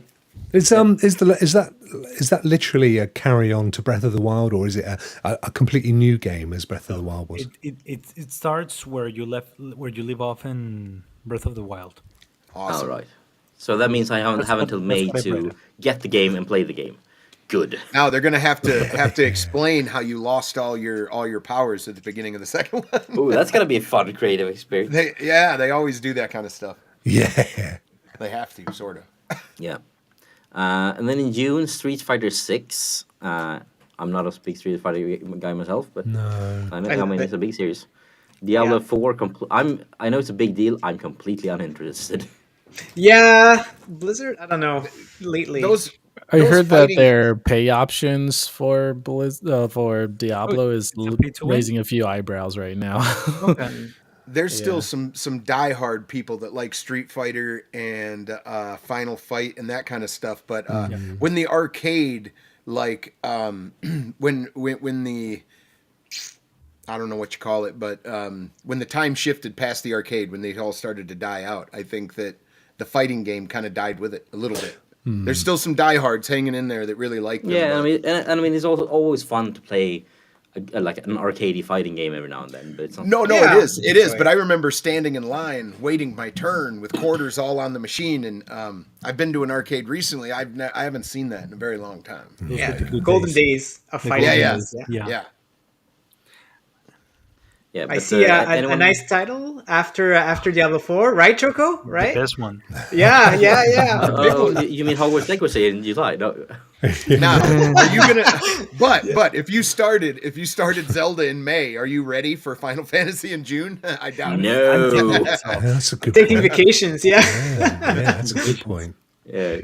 Shoko and Ninja's not going to see the sun the entire summer. They're just going to be Right. inside playing Yeah, games. We'll be get sitting in your action for a while. get your vitamin D supplements in, boys. But then again, the Switch is They got portable. You can 0 play in Zelda August. out in the sun. Oh, Yeah. Sunbathe and play Zelda at the same time. Zelda and Final Fantasy 16 is gonna be beautiful. Yeah, but it's one hell of a summer. Exhausting. Yeah, exactly. Yeah. And then in July, obviously, we have Hogwarts Legacy again, this time for the Switch. For Atari. Oh, okay. Switch, wow. So it's coming to Switch, Can but not until can July. I tell you you missed one? Baldur's Gate 3. Yeah, that was the Oh, one. no way! I think it's a bit further down because this is only. No, it's August, but they've only just announced that it's August. No, yeah, hang on, it's coming down here because then we have it to be announced. To and I be think, announced. No, it yeah, has and- been announced as August. Yeah, They've officially Yeah, but announced they it as only- August. this list only lists the games with specific dates, and they have just said August. Yeah, they haven't given So- an actual. They said August the 6th at 3:55 p.m. just before Magic Roundabout. I saw it. Damn it, that's my tea time.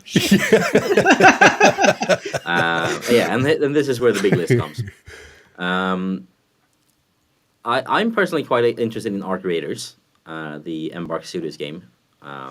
It's supposed to be free to play, 3-person you can team up with 2 people to make a 3-person team, and then it's like a looter shooter kind of thing. I'm most interested in it due to the tech behind it, because the tech behind it is super cool, and I'm really excited to see how that works out. And I hope it works out well, because I want to see what else that studio can do down the line. Arc 2 with Vin Diesel, right? Yeah. Yeah, Starring Vin Diesel. I think that was a weird one. When I was like, Spectres, We- you've been playing Ark, haven't you? You've been doing a lot of Stuff Yeah. every week.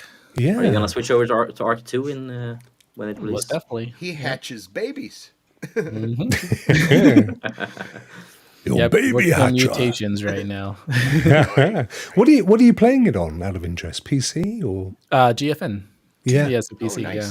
And did you play it when it was on Stadia? On Stadia, yeah, that's actually where I started, and that's where Okay. I got a little bit of my following. Nice. And then switched over to Oh. GFN, and they followed me. So Do you notice a significant difference between the two?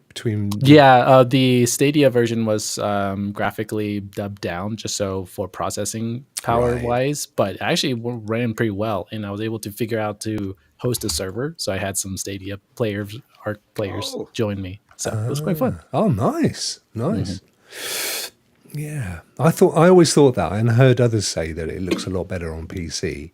I mean, I had tried it before on PlayStation, I think, but I didn't even. I found that quite stuttery experience as well. Yeah. So, well, Arc 2 though is it's Unreal 5, isn't it? So Yeah. they're significantly upping the ante as far as textures and graphics and mocap and all that stuff. So, should be a lot better looking game. Yeah. And then we have, I mean, for me, Assassin's Creed Mirage is going to be interesting. I like Assassin's Creed.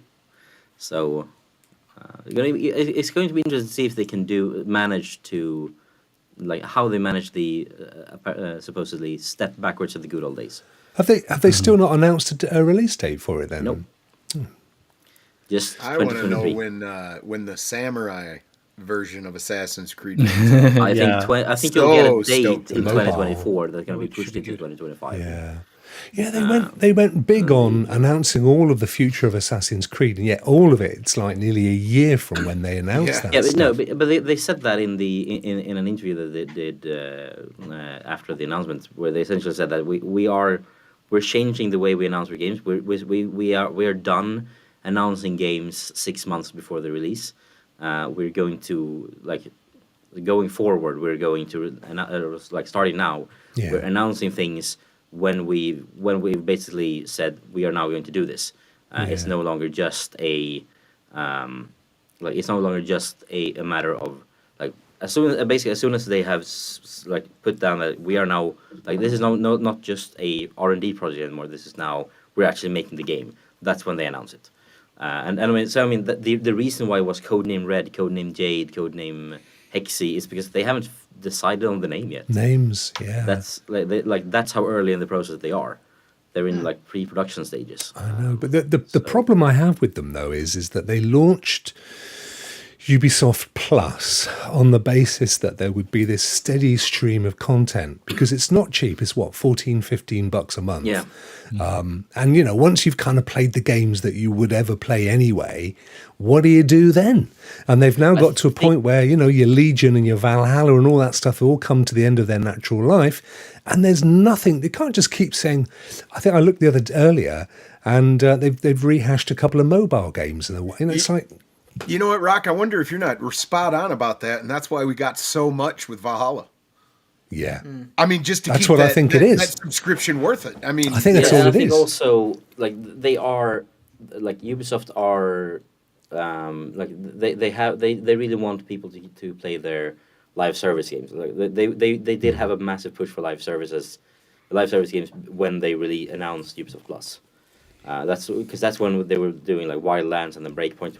They were both supposed to be live service games. So like Division 2, and then, like, I think they've pivoted, and, like, to fill. I think they are in this weird position now where they are, like, they've pivoted to in my eyes, a better way of making games and releasing games, like letting them take the time they need and, like, doing really cool stuff. With, like, as Ant is saying in chat, Ubisoft Scalar, for example, really excited to see what happens with that. And I think they are doing a lot of that, like, but that's like 2 or 3 years away. They have a couple of projects like Sea of Thieves, like and like Avatar, Skull and Bones.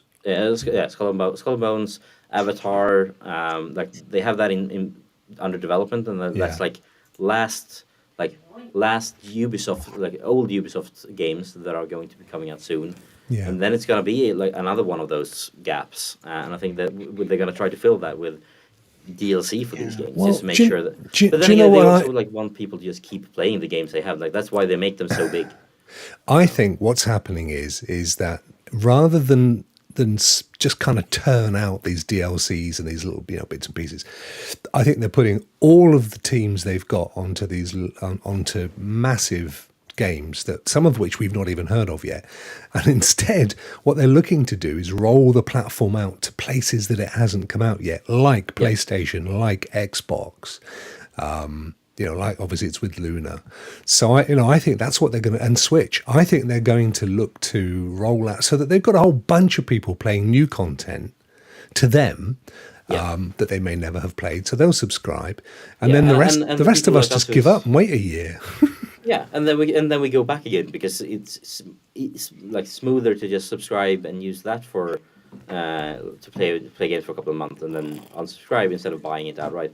Even though that probably would have been like if you want to wait 6 months and buy it on sale, that's better because like for the wallet. But I tell if you you want what, to play though. something day one, Ubisoft games are expensive, especially and you like since you get the like ultimate editions and everything. Like but then they're half price within a month.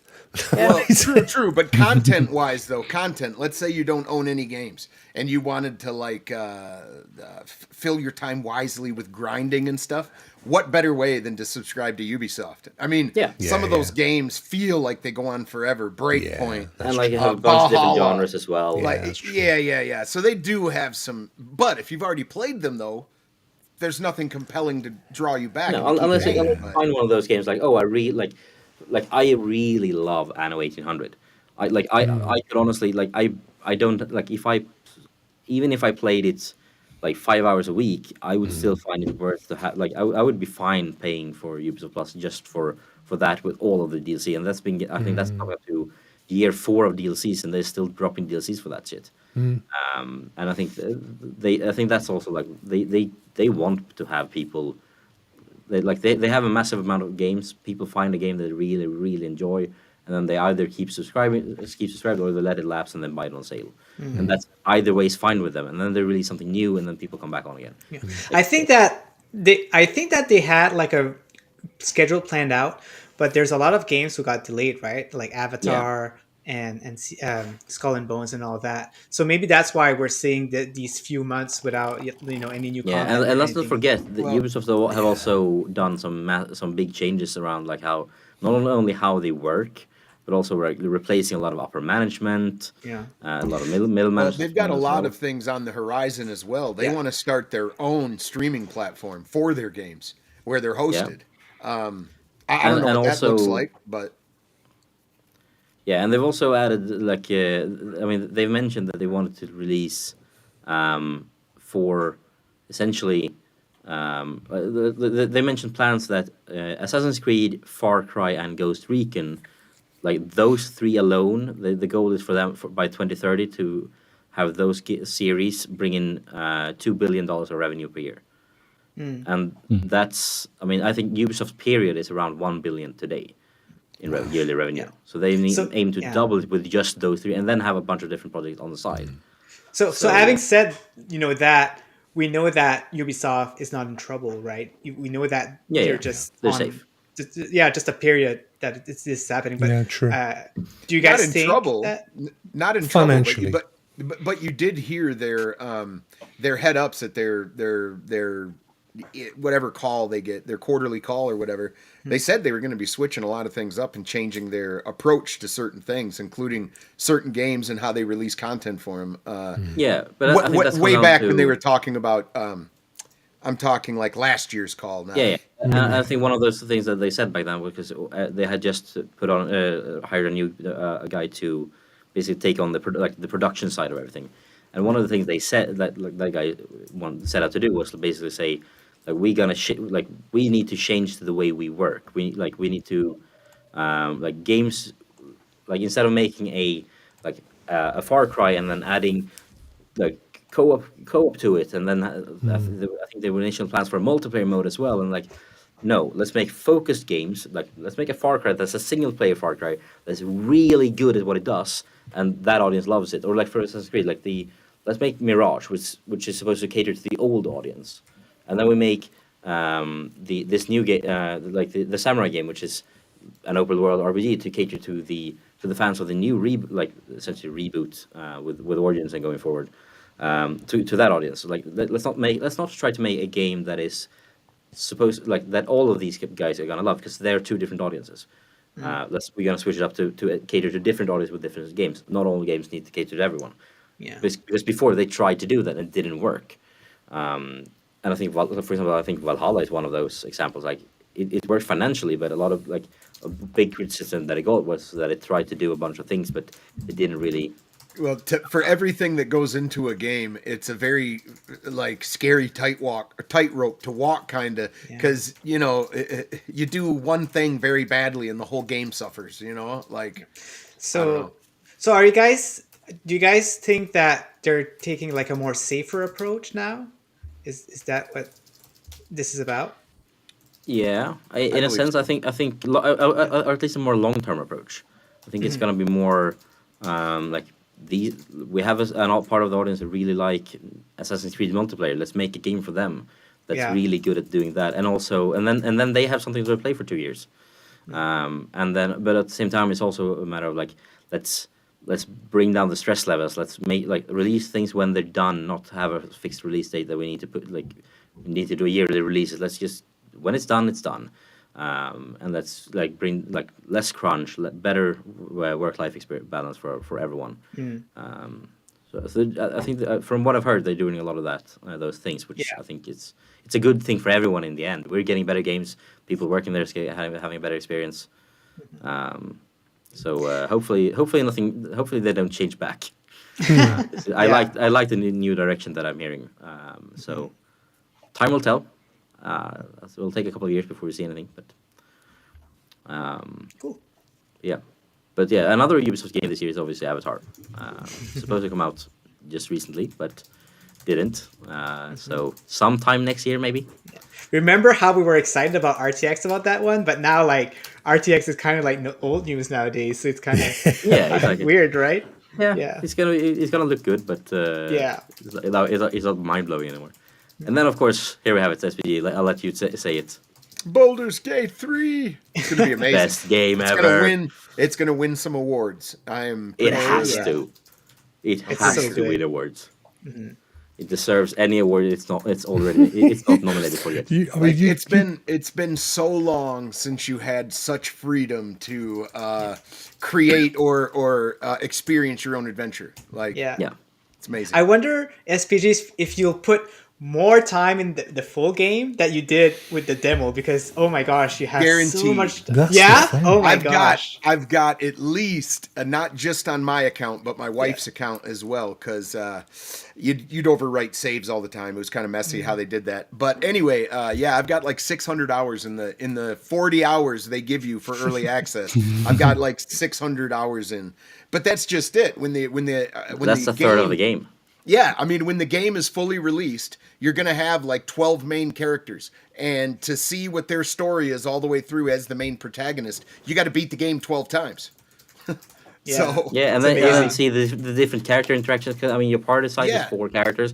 You want to see like how's this mission if I have these 3 guys with this person? Or So compared to these 3 guys, having 2 bards and a barbarian with you is going to be very different than having 3 wizards with you. You know, I Or find having 4 bars I with find you. that every Saturday. It's always my issue.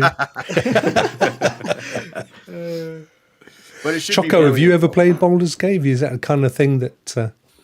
No, I haven't. oh man, you have to. It's so good. Is it up my alley with open world and Yeah, I think it is. Well, it's not. It's very unopen, really. Like it's basically like have you played D&D at like pen and paper D&D at some point? ages ago? But yeah. Okay, so Yeah, so it's you have basically that, but in video game format. so you have a sandbox to explore. It's very There is a story, and it's a really good, well written story. Branching, Yes, it is. crazy branching. Like one mission can play out 5 different ways if you're having.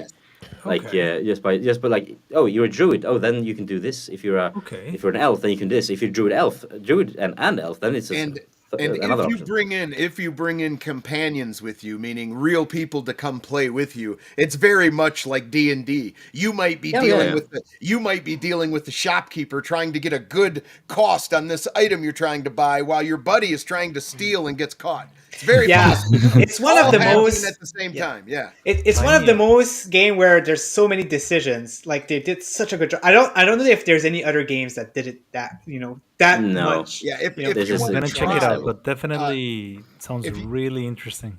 Yeah, if you watch a few videos on Divinity Original Sin 2 and a Divinity, they made both of those games, and they're very, very similar to Baldur's Gate 3, except Baldur's Gate 3 is very cinematic. Everybody you walk up to and talk to, you get a little cutscene. In Divinity, it's all incredibly voice acted, but it doesn't zoom in and do anything cinematic for you. But Yeah. And also the fact that you can pick up anything, use it as a weapon. Like you see a pan on the ground, pick it up, you smack someone's head in with it. Yeah. Yeah, like push someone out off cliff. in Divinity Original Sin 2, you can like cast rain, and it makes the terrain wet. Then you cast electricity, and anywhere the terrain was wet, now everybody that's on the ground and and the same thing happens in Baldur's Gate 3. Yes. Someone actually took time and put so much weight into a single chest that they used as a weapon and just threw it at the enemies. Yeah, that works. So like, as an example, Shogun's mind is blown. let's say you're going to have 8 characters when it's their turn to run towards your location, and there's only one way to get to you. Well, your wizard can cast ice on the ground, and every time they start to run towards you, they have to pass a check or they fall on their ass and waste their turn. It's and then so well thought. And then you can melt that ice with fire that drown. Yes. And they even had like controller people in mind. Just the way that everything works, it's so perfect with a controller because these types of games the controller support was Stadia exclusive in the past, and now the Stadia is going. I'm assuming that controller support will come to the PC release. At the very least towards the end. It was buggy. Way too much work. They put way too much work into that Stadia control scheme to do it all with the controller to let it fall on the cutting room It's going to be coming to PC, and I'm assuming like when the full release comes in August, it's also going to like either day and date or down the line, it's going to come to consoles as well. Like there's no way Wizards of the Coast will be setting that opportunity out. But this is only on PC. I just saw. So far, it's only on PC. It was PC and Stadia exclusive almost, because the consoles aren't supposed to be getting it. But really? I can't imagine, right? Boosteroid has it now, but that's not being advertised by them. So. I think it's going to come to consoles down the line. Yeah, it has to. Divinity I don't know. They've always said no. From what I understand, they've said it's not like we're not doing it right now. That's okay. So all right. I think it's gonna be one of those. Okay, the game is done. It's released. Let's take the work we did on. Like we put the controller support for PC. Well, like I said earlier, nobody says no to money. No, they're gonna port it. Especially since this is Wizards of the Coast, owned by isn't that owned by? Yeah, whoever that is owned by. The company who owns Wizards of the Coast really likes money. So. yes, they do. Because they have a bit of a controversy with third-party content, right? Wizard of the Coast right now. Yeah, going through that. Yeah, they always have controversies over the years. A couple here and there. It's early access though, isn't it? Right now. So, yes, it is. Oh, Rokk! I think your camera is broken. Your camera's frozen. I thought you were smiling. I thought you were just really smiling. I was like, "Is that Rokk?" I thought he was staring into my eyes. I was like, he's a bit too still. Yeah. The weird thing is, I was looking at myself and thinking the same thing.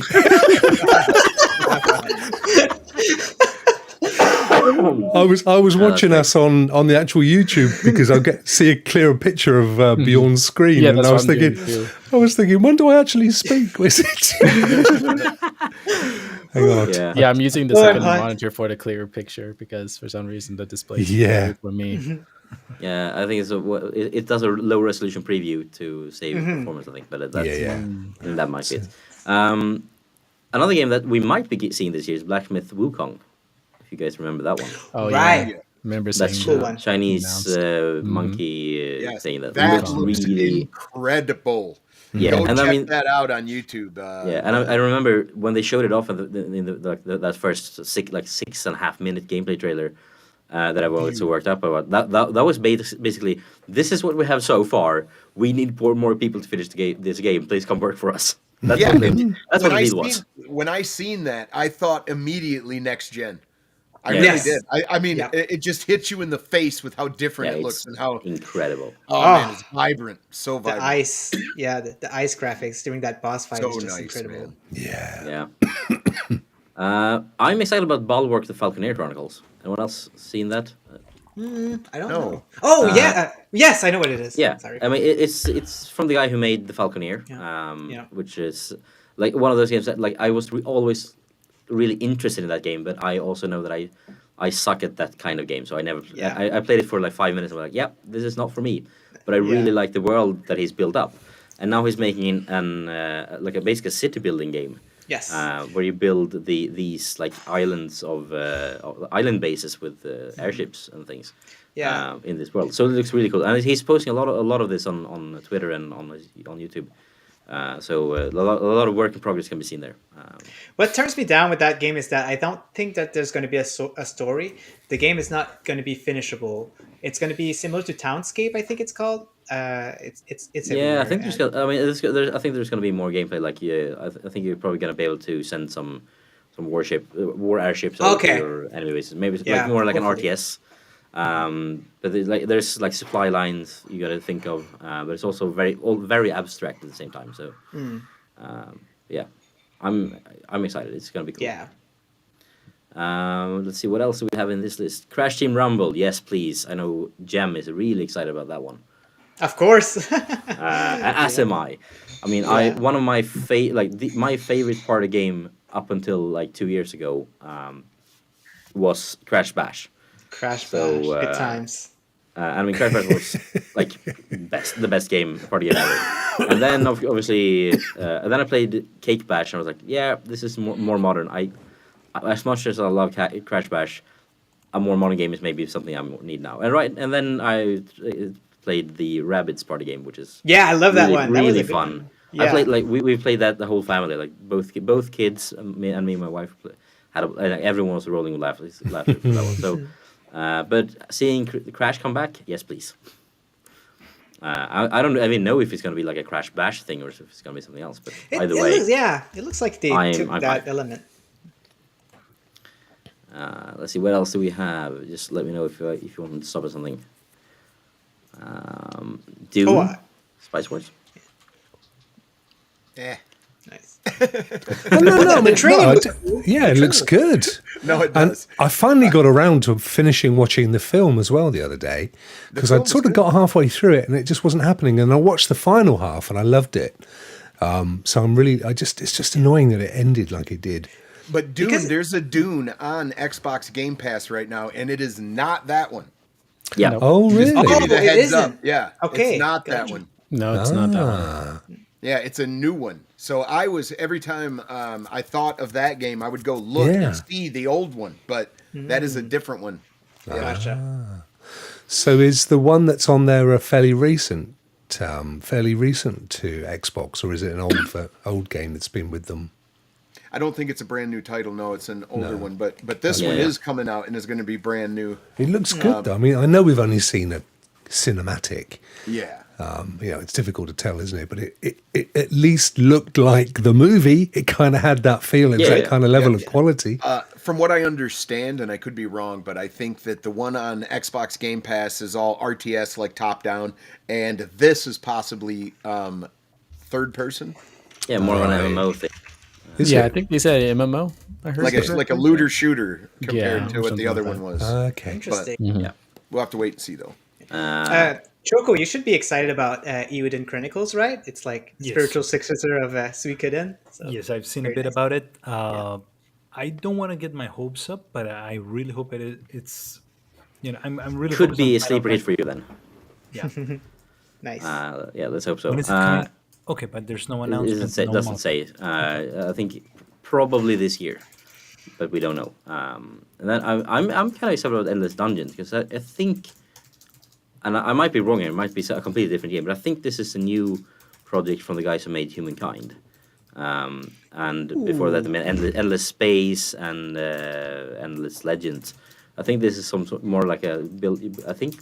I'm assuming build your dungeons, like some sort of strategy game for building dungeons, which would be really fun. Might be something completely different, but I hope not. Exa Primal we talked about earlier. That the Xbox game maybe coming to cloud.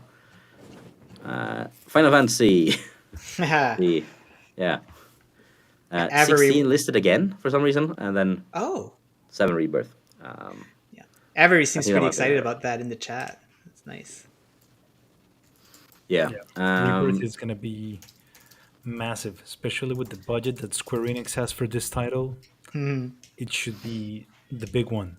It's going to be a trilogy. It's confirmed, and Rebirth is supposed to be the big one, The Empire Strikes Back. Wow. Yeah. What else do we have before we start wrapping up? Forza Motorsport. Ghost Runner 2. I had no idea Ghost Runner that would 2, be a sequel. Yeah. Ghostbusters. William, didn't you get Ghostbusters for Christmas?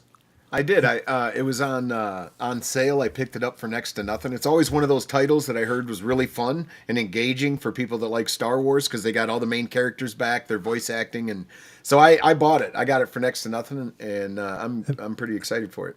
Have you played it yet? No, I did fire it up though and looked Yeah. at settings and stuff, but I haven't actually played it yet. No, and I know that the new Ghostbusters game is multiplayer and is kind of similar, but it's not. Yeah, it's co-op. It's not a story like necessarily like the one I've got is. But Right, because what was the one I played then? I played one where you go in. I thought it was there's a strictly multiplayer one where you go in with friends and stuff. Yeah, that's the one You're I've like the played. new recruits. Yeah, that's the new one. I didn't enjoy that one. That's not the one you've bought then? No. This is an original story, like almost like picking up for Ghostbusters 3. I love that one. Yeah, that's The a good story, it's based off of the movies, so it's got those likenesses in it and the actors from the movies' voices. Where did you pick that one up then? Steam? Oh, during the Black Friday sale, I think. I was going to say, it would have been when there was a decent sale. Because when you said you had it, I thought, well, I'm not going to say anything, but I played that multiplayer one and I didn't enjoy it at all. Yeah. But no, what you've got sounds like it would have been right up my street. Yeah. Yeah. It's an older game. It came out on PlayStation 3 a long time ago. Yes. This is the remastered version of it or whatever. But yeah, the multiplayer one, Callie, he got it, and he really likes Ghostbusters, so it was right up his alley. But I was told by him that I would like the original, so go get it. So that's why I got it. Yeah. No, I can wasn't see yes too or is happy on with this list. Yeah. Along with thank you for Yes, joining us. sir. Sounds good. Man. That was fun. Yes, it was. Later, Yeah. N7. Everybody at home, Thank you so much. can't see us talking to Spectre. No. So it's Damn, Spectre's a he, take care, my friend. Take care, man. take care. That's the one good. The one thing about this system is we can still talk when people aren't on Yeah. screen, I saw and then his everyone at camera- home's camera like, go "Who away, are so I was they like, oh, he talking had to?" to drop Yeah, So I removed the camera, and then that also moves him from his audio. Sorry about that, N7. But yeah, Hollow Knight Silk Song is. I know a lot of people is excited about that. I haven't played Hollow Knight myself yet. Then we had Life of Pi. I know a lot. Lies of Pi. I know Lies a lot of Pi looks very interesting. Yeah, it's Yeah. like Bloodborne. Yeah, Oh, wow. Bloodborne, but meets steampunk. Meets Pinocchio. Pinocchio. Yeah. Yeah. Marvel's Spider-Man 2, obviously big release this year for PlayStation. Midnight Suns is also coming to last gen. I just started the first one, so Nice. such a good game. I don't think I've ever played a dodgy Spider-Man game. Full stop. that's true. That's true. They're all I would good, agree yeah. with that. They are, I think. Yeah. Even the old Sega side scroller beat 'em ups were fun. I like those. All just the love Spider-Mans like from PlayStation are pretty much expensive. I don't know why they're all rare. Yeah. The physicals. Yeah. Yeah. Yeah. My son would be very annoyed with me if I didn't mention Minecraft Legends later this Very year. nice. I'm honestly kind of excited about that because I do like RTS games. So, I have yet to ever play Minecraft. dude, you get, like I want to stream of Rokk play Minecraft for the first time. Yeah, but Going blind. you have to turn RTX on. Yeah, You have to going play it for like blind. an hour and then turn that on and see how you like it. Yeah, but yeah, going blind. That's first night. I want to see you play that. I think in general, a lot of like people playing Minecraft for the first time usually get a lot of views. Really? If you can strike through the myriad of daily Minecraft videos, and people usually catch on to like, oh, someone's first time. I gotta see that. I'm 73 and I played Minecraft for the first time. Yeah, kind of. Like, no, but honestly, clicks, yeah. I would Making watch some that. clicks. To be honest. Like Yeah. that's for like. Well, those you might first have to few wait days, 20 years, mate. Let's not push it too far. But yeah, like honestly, those first few days in Minecraft, they are quite something, and it's an experience you only get once. So See, I've been playing Dinkum, and I know it's not Minecraft. It's actually Animal Crossing, but it is kind of blocky, and you've got there's everything set within the squares. So I'm kind of thinking I've enjoyed that. So maybe I would give it a go. Get off on blocks. It's all more of a survival game than anything else, but yeah, give it a go. Was Pikmin 4 there? That's a pretty famous one. Yeah, Pikmin 4, Payday 3 as well. Party Animals, it looks like a lot of fun. I've seen earlier like alpha streams of that being really cool. What else do we have in this list? Whatever happened to that game? When they used to do the Stadia events, I forget what they call them now. And there was one game they showed where it was like this really old fella, this old chap, and he was like the hero of the game. He was going around and getting up to all sorts of mischief. Can you remember? It was shown on. I never ever saw the game come out though. It was. They were saying it was coming to Stadia, and then say it again, Rokk. Well, it was this game. All I remember was it was quite funny. It was one of those Stadia events that they used to do, and they showed these forthcoming games. And this game had like this really old guy, and he was like the hero. He was going around getting up to all sorts of shenanigans, and I just thought it looked really cool. And I don't remember ever seeing the game come out. I'm gonna have to dive through those old Neighbors. Neighbors? Is that the one where where you had to you'd sneak around and they would No, catch it you? wasn't that one. Oh, okay. Yeah, no, that was a good looking game. I've seen that on other platforms. No, this was very much in the kind of goat sim. The Neighbors one was like the claymation type. Oh, Yeah, everything those that were on Stadia, but what is it called? It's been released on Neighbors PC. has. Yeah, Neighbors has come out, but that's not the game I was thinking of. No, but this it's Time to Die or something like that. No Time to Die? What, the old person? Yeah. Or was this where old people. I don't know. I googled it and I got Daniel Craig. Old people. Daniel Craig. Let's go to GPT chat. That'll help. I think. Sorry for the lag. Just die already. Oh, it could be. I can't see on your I think screen. Let me go to the. Here we go. I'll have to give it a second to catch up. Yeah, that looks like it's the one. Oh, what kind of? Ooh. That's the fella. That was a neon floppy, we call it. It's true. Just dying. It's basically Goat Simulator with elderly people. Old folk. I would watch this. There you go. You see, my description of it was bang on. Goat sim for old folk. This was ever on a Stadia Connect, though. This had to have been made for Vet. I'm just Vet needs to play this. Maybe this wasn't hip then, but there was definitely. This is out. This was out last year. Yeah, no, this was on a Stadia Connect. And thank you for remembering that's what they were called. I forgot. This one, the old this man is even out telling on, you you're number one. Oh god, it's even got PvP. This is gonna be so fun. I know it's on GFN as well. I've seen it in that list. What that I'm gonna have to see how much that costs because I might have to get that. Does look good. Yeah, it does look good. $13.99 on CD keys. Yeah, on the $10 on CD keys. I'm surprised we didn't put it in the wiki back then on the Stadia wiki. I don't think it was ever on that ever coming to Stadia. How much? $6? $2. Oh my god! No way! I mean, it was. I know what you guys are buying later tonight. Then let's see if I can find. Definitely got to get that for $2. I'd buy that for $2. Yeah. Anyone gonna buy? Okay, I'm sorry. $6.09. $6.09. Ah, it went up. Inflation. Did you see that image? See how bad that is? You're just flipping the finger to the seconds ago. Wow. Yeah, it looks like a fun game. It does. It does look good. It's not the one I had in mind, but that looks better. You're an old retired person in a near future where people aren't having any children. There isn't anyone to pay for pensions due to those ungrateful millennials who prefer playing video games instead of doing actual work. With no one to cover your living costs, you just like all other old people in this world have no other choice but to survive on your own. That sounds incredible. It sounds great. And just die already.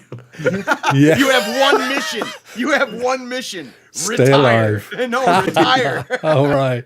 Be able to Brilliant. afford retirement. I think we're all playing that game. Yeah, maybe. Sounds so good. We got Redfall coming. Yeah. Sea of Star is one that I'm really looking forward to. Yeah. I think Shoko will probably know about that one too, right? No. Oh no. Sea of Okay. Stars? No. Sea of Check it Stars. Yeah, it's really cool. It's a spiritual successor of Chrono Trigger. So yeah, it's looking very cool. Oh, definitely. If it's Chrono Trigger, that's Yeah. a game to play, huh? Oh yeah, Yeah. they have the same composer to make some of the music also. Nice. Yasunori Mitsuda. Yeah, Good it's pretty music. cool. Chrono Trigger. Get Songs of another Conquest. $6 from me. Damn it. I have to blow up old people. Yeah, gonna be yeah, great. you do. Songs of Conquest is I have that already. It's in early access, but it's apparently planning to release full on. It's basically Heroes of Might and Magic, but with a more with an indie take and a bit grittier. If I remember correctly, I picked it up and haven't had time to play it yet, but I really like the look of it. Starfield, obviously, a really big release. It's supposed to be coming kind of soon. But who knows? First half of the year, that's all we know. What else do we have in here? System Shock Remake. Yeah, it's showing all the games again, right? Yeah. Okay. It's a lot of games coming. The Expanse game is coming. Supposed to be coming. Massive amount of games coming. Yeah, it's gonna be a great be a game. good game year. for games. But how many of these are they going to just get kicked into the future? Like they did probably a lot of them. like last year. I mean, so many games were meant to come out last year that ended up. Have I frozen again? Yeah, you have. What the f***'s going on, man? Wow. The Wolf Among Us 2. The first one was great. Interesting to see what happened. Like it's been like 10 years or something at this point, but Yeah. it's finally been a getting while. that sequel that was set up in that first game to be. I think really set up in the first game. the original developer doesn't exist anymore, right? Like I think it was Yeah, passed to exactly. someone I think else. but I think they reformed under some new umbrella, but with the same name. So Nice. Telltale Games exist again, but it's a new. Oh, gotcha. Okay. Tron Identity. This is Mike Bithell, who I mentioned earlier, the guy who made Thomas Was Alone. His next project is Tron. So Tron is coming to getting a new game, and he says Superb. What was Yeah, that and, game that came on Stadia that was quite TR6 or something? That was a bit. Oh yeah, yeah, Tri-Six Infinite. Tri-Six. Oh yeah. Yeah, I'm yeah. I'm interviewing the developers actually tomorrow. Oh, nice. So, How, exciting. how weird that I should mention it. It's a fantastic segue. We're a double act, my friend. yeah. Let's see. A bunch of Warhammer, Wild Oh my Hearts, gosh. Yeah. and we're at the bottom of the list here. Some more East, some more Xenonauts. So yeah, with that, let's go back to that topic because that's more fun. Guys, what have you got coming up? Shoko, let's start with you. Sorry, which game What's is coming up? What's coming up for you? What's going up? Yeah. Sorry. Since I have a What's baby, happening I'm with always tired. what you going on this next couple of weeks? Oh, Crisis Core reunion, definitely. And then I'm gonna be waiting for Forspoken, um, Octopath Traveler 2 in February. That's gonna be my main game to stream on Switch, and I'm gonna give it a try with the whole killing Hermione on Hogwarts. He's not even born yet, mate. Both of those games.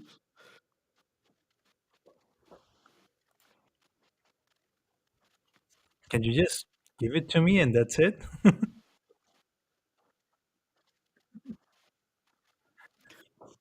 I'll sign up. I'll sign up for sure. Yeah. Sorry, guys. There he is. Well, Yeah. it's kind of There's, zoomed out rock version. That nobody ever that's- sees all of this crap. Oh behind yeah, me. we've never seen that before. But, That's new. No, it's a whole other angle. Ninja, what's going on with you? You had an interview tomorrow. Yeah, so I'm on vacation, so I've been doing a lot of first look videos. So I'll be Oh, continuing yeah. that. Yeah, very fun. Zip. And I've got all excited. yeah, that was Whoa, he's got first looks coming. Woohoo! yeah. Magic. No, but yeah, tomorrow keep a lookout. Every Friday. Every Friday I do developer interviews, so I got like all of the month booked out. It's gonna be very fun. Tomorrow I'm having the Clockworks Origin, which created Elemental Wars and Tri-6 Infinite. So keep a lookout for that. It'll be very fun. Nice. Nice. Yeah. Good luck with that. Yeah. SPG unfortunately had to drop, but he's got a lot of streams going on. So Well, he said he's been doing some Days Gone today. Didn't he say he was doing Battlefield tomorrow, I think? yeah, I think so. doing Battlefield tomorrow? So I mean, think so. you know what? Just subscribe to him, hit the notification bell, and then you'll know when he's live. And you can, Yeah, that's true. that's the easiest way. They'll be Goes putting for all all you the guys. all the stuff in the description later. Possibly English just dial 1-7. ready soon. Also. Yeah. Yeah, it's definitely gonna be streaming Just I already. Yeah. Rock, what's going on with you? Will you be streaming Just I already too? Tomorrow. So tomorrow is members only giveaway day on Rock Around the Clock. So there will be a bundle of PC games going to one of my amazing Team Rokk members, and so that's tomorrow. And then back on Maybe bundle that with some Just I already. with who? With some Just I already gameplay. Just Die Already. Oh, Just Die Already. Yes. So I thought you said What? You just. want me to die? I'm sorry. It's my brain. Yeah, no, well, I didn't buy it. William bought it for $2. I bought Cyberpunk while we were playing and while we were talking, and I was just checking it out to see the difference. And then I thought, I don't know, it's not much different really. So I might just cancel. Yeah, that. refund that. Get Just I already said. That's a better deal. Yeah. But yeah, so that's me, and then all the same stuff next week. Rock Show on Tuesday, Rock Players on Thursday, of course, and lots of rock. Any around Rock Around the clock. Block coming up? Yeah, actually, I filmed some. I've got some footage from last Sunday. I went to a little seaside town, and it was very stormy. And I literally shoved because one of my Christmas presents was a 3-meter long selfie stick for the camera. So you when you literally put it above you, it's like a drone flying over. Although when you're walking down the high street of a small seaside town with a 3-meter long stick and what looks like a telephone on the end, you do get some remarkable looks. So, Yeah, I can imagine. yeah, but because the camera is waterproof, so I literally dunked it into the sea as the waves were coming up. So I've got some interesting footage. I'm just going to spend some time to put it all together and do a block. But yeah, more of those to come. Thank you. Yeah, awesome. And as for myself, I recorded actually today or yesterday, I think it was. I recorded a one video about Pokemon Scarlet, one video about Mario Bros, and the concept of not saving properly, because that game is infuriating when you like get your Which game over game? Mario Bros U Deluxe. Like it's one of those like you play it for like you like an hour. You maybe beat 5 levels finally, and then you get a game over screen. And then the last save point was like 3 levels ago. You got to spend that hour like do that all over again. And when you have a 7-year-old who plays that, it ends up being a lot of tears. So I had to make a video complaining about that. And then I'm also working on a review of my game of the year for last year. I want to play Bannerlord. So videos in the works. Yeah. I love Bannerlord. Are you still playing it? Is it one of those games that Yeah. you could just I'm gonna be playing that for years. So you could just keep playing. There's no You can do Yeah. new campaigns. Like let's try to make a build that like different character build. Let's try to make go with this kingdom instead of that kingdom. Let's try to go with no kingdom and make my own kingdom, or maybe even let's not do a kingdom run. Let's just be let's see how good of a trader I could be. Out of interest, is that a genre of game popular in Sweden full stop, or is it just something that you No, I don't think. No, I think okay. it's one of those. I think I think it's popular with people who like historical strategy games, but also but who also likes RPGs, because it Yeah. is like a really deep RPG, but it's also almost like a grand strategy game, so like one of those like kind of deep strategy games. But take that, combine it into one, and add to that a really fun like action, like skill-based action combat system with like directional directional hits and blocks and everything. I mean, it'll be an interesting topic for another show because I know I've been told, for example, that in Germany they absolutely love those simulators like farming sim, and that's a massive type of genre in Germany. Firefighter sim and all that kind of stuff, and it'll be just interesting. Be interesting to know, in other countries whether they have this really specific kind of genre that they're into. Yeah, I don't think we really have one of those here. But No, at the same time, I do think we have. But I think we also have a lot of variety in the games being made around the country, and because we do have. It's a creative hothouse, Sweden. I think I read today we had like the numbers for 2021 was that we had 8,000 game developers in Sweden. Like What? 8,000 people working on game development in a country of 10 million. Yeah. So I mean I think with that comes so many different genres being built, and I think there isn't really one genre that really sticks out. I think we are, but at the same time, I think we like Swedish culture in general is usually kind of gloomy. But it's still with gloomy, but with heart. And I mean, just take a look at like Unravel 2, for example, or like the Unravel series, for example. They're gloomy, or like Valheim. It's gloomy, but it also they were so cozy. Miserable, the Vikings. Oh bollocks! Just go and ruin everybody else's day. Like as soon as like early spring comes, everybody's with it. It's like, yeah, it's summer. Let's go. Yeah. They're really happy. Then comes winter, like fall, and then winter. And I was like, I don't know. Whatever. Life sucks. Whatever. See you. And like that's just the way. And then that cycle just continues every year. That's amazing. Year. I mean, what's the daylight like in this time of year? Stockholm, I think it's kind of like I think it goes dark around 3 p.m. maybe. Wow. And sun goes up at around 8. But I mean, if you go up to like Kiruna in the most northern parts, it's basically I think they have one hour of daylight. Then again, in the summer they have the sun never sets during the summer months. So it's one of those. They stock up on vitamin D in the summer. Yeah, and I mean it's to the point where the bus stops in the city of Umeå, and they even have special lighting in there to simulate sunlight.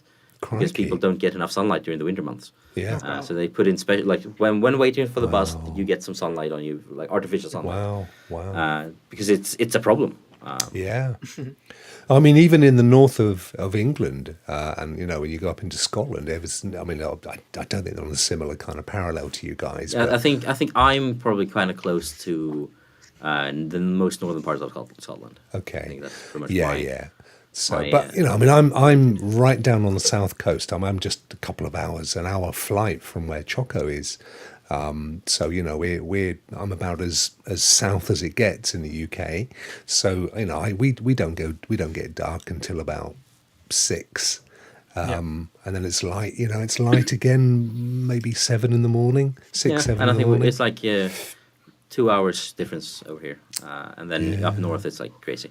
Sweden is a very tall country. I mean, it takes like going from Stockholm to Gothenburg by car that takes like 4 hours, but going from like Malmö up to Kiruna that would take like almost 10 times as long. Is there a Batman character that lives in Gothenburg? I'd love to. But no. I'd love to think just a bunch of rain, and a lot of people named Glenn. Where's Batmanburg when you need him? No, they do have Glenn though. Glenn is not to be forgotten. Glenn's there, is he? Oh, good Glenn. Yeah, they had. There was a thing. I think it was in the 60s or 70s or something. They had. I think the Gothenburg football team had. I think 8 players in the starting 11 called whose first name was Glenn. Really? So there was this chant that happened with basically everyone in Gothenburg is named Glenn. That the other teams were chanting whenever they were playing them, and that kind of stuck. So then now everyone's like, "Oh, Gothenburg! If you're from Gothenburg, oh, are you named Glenn?"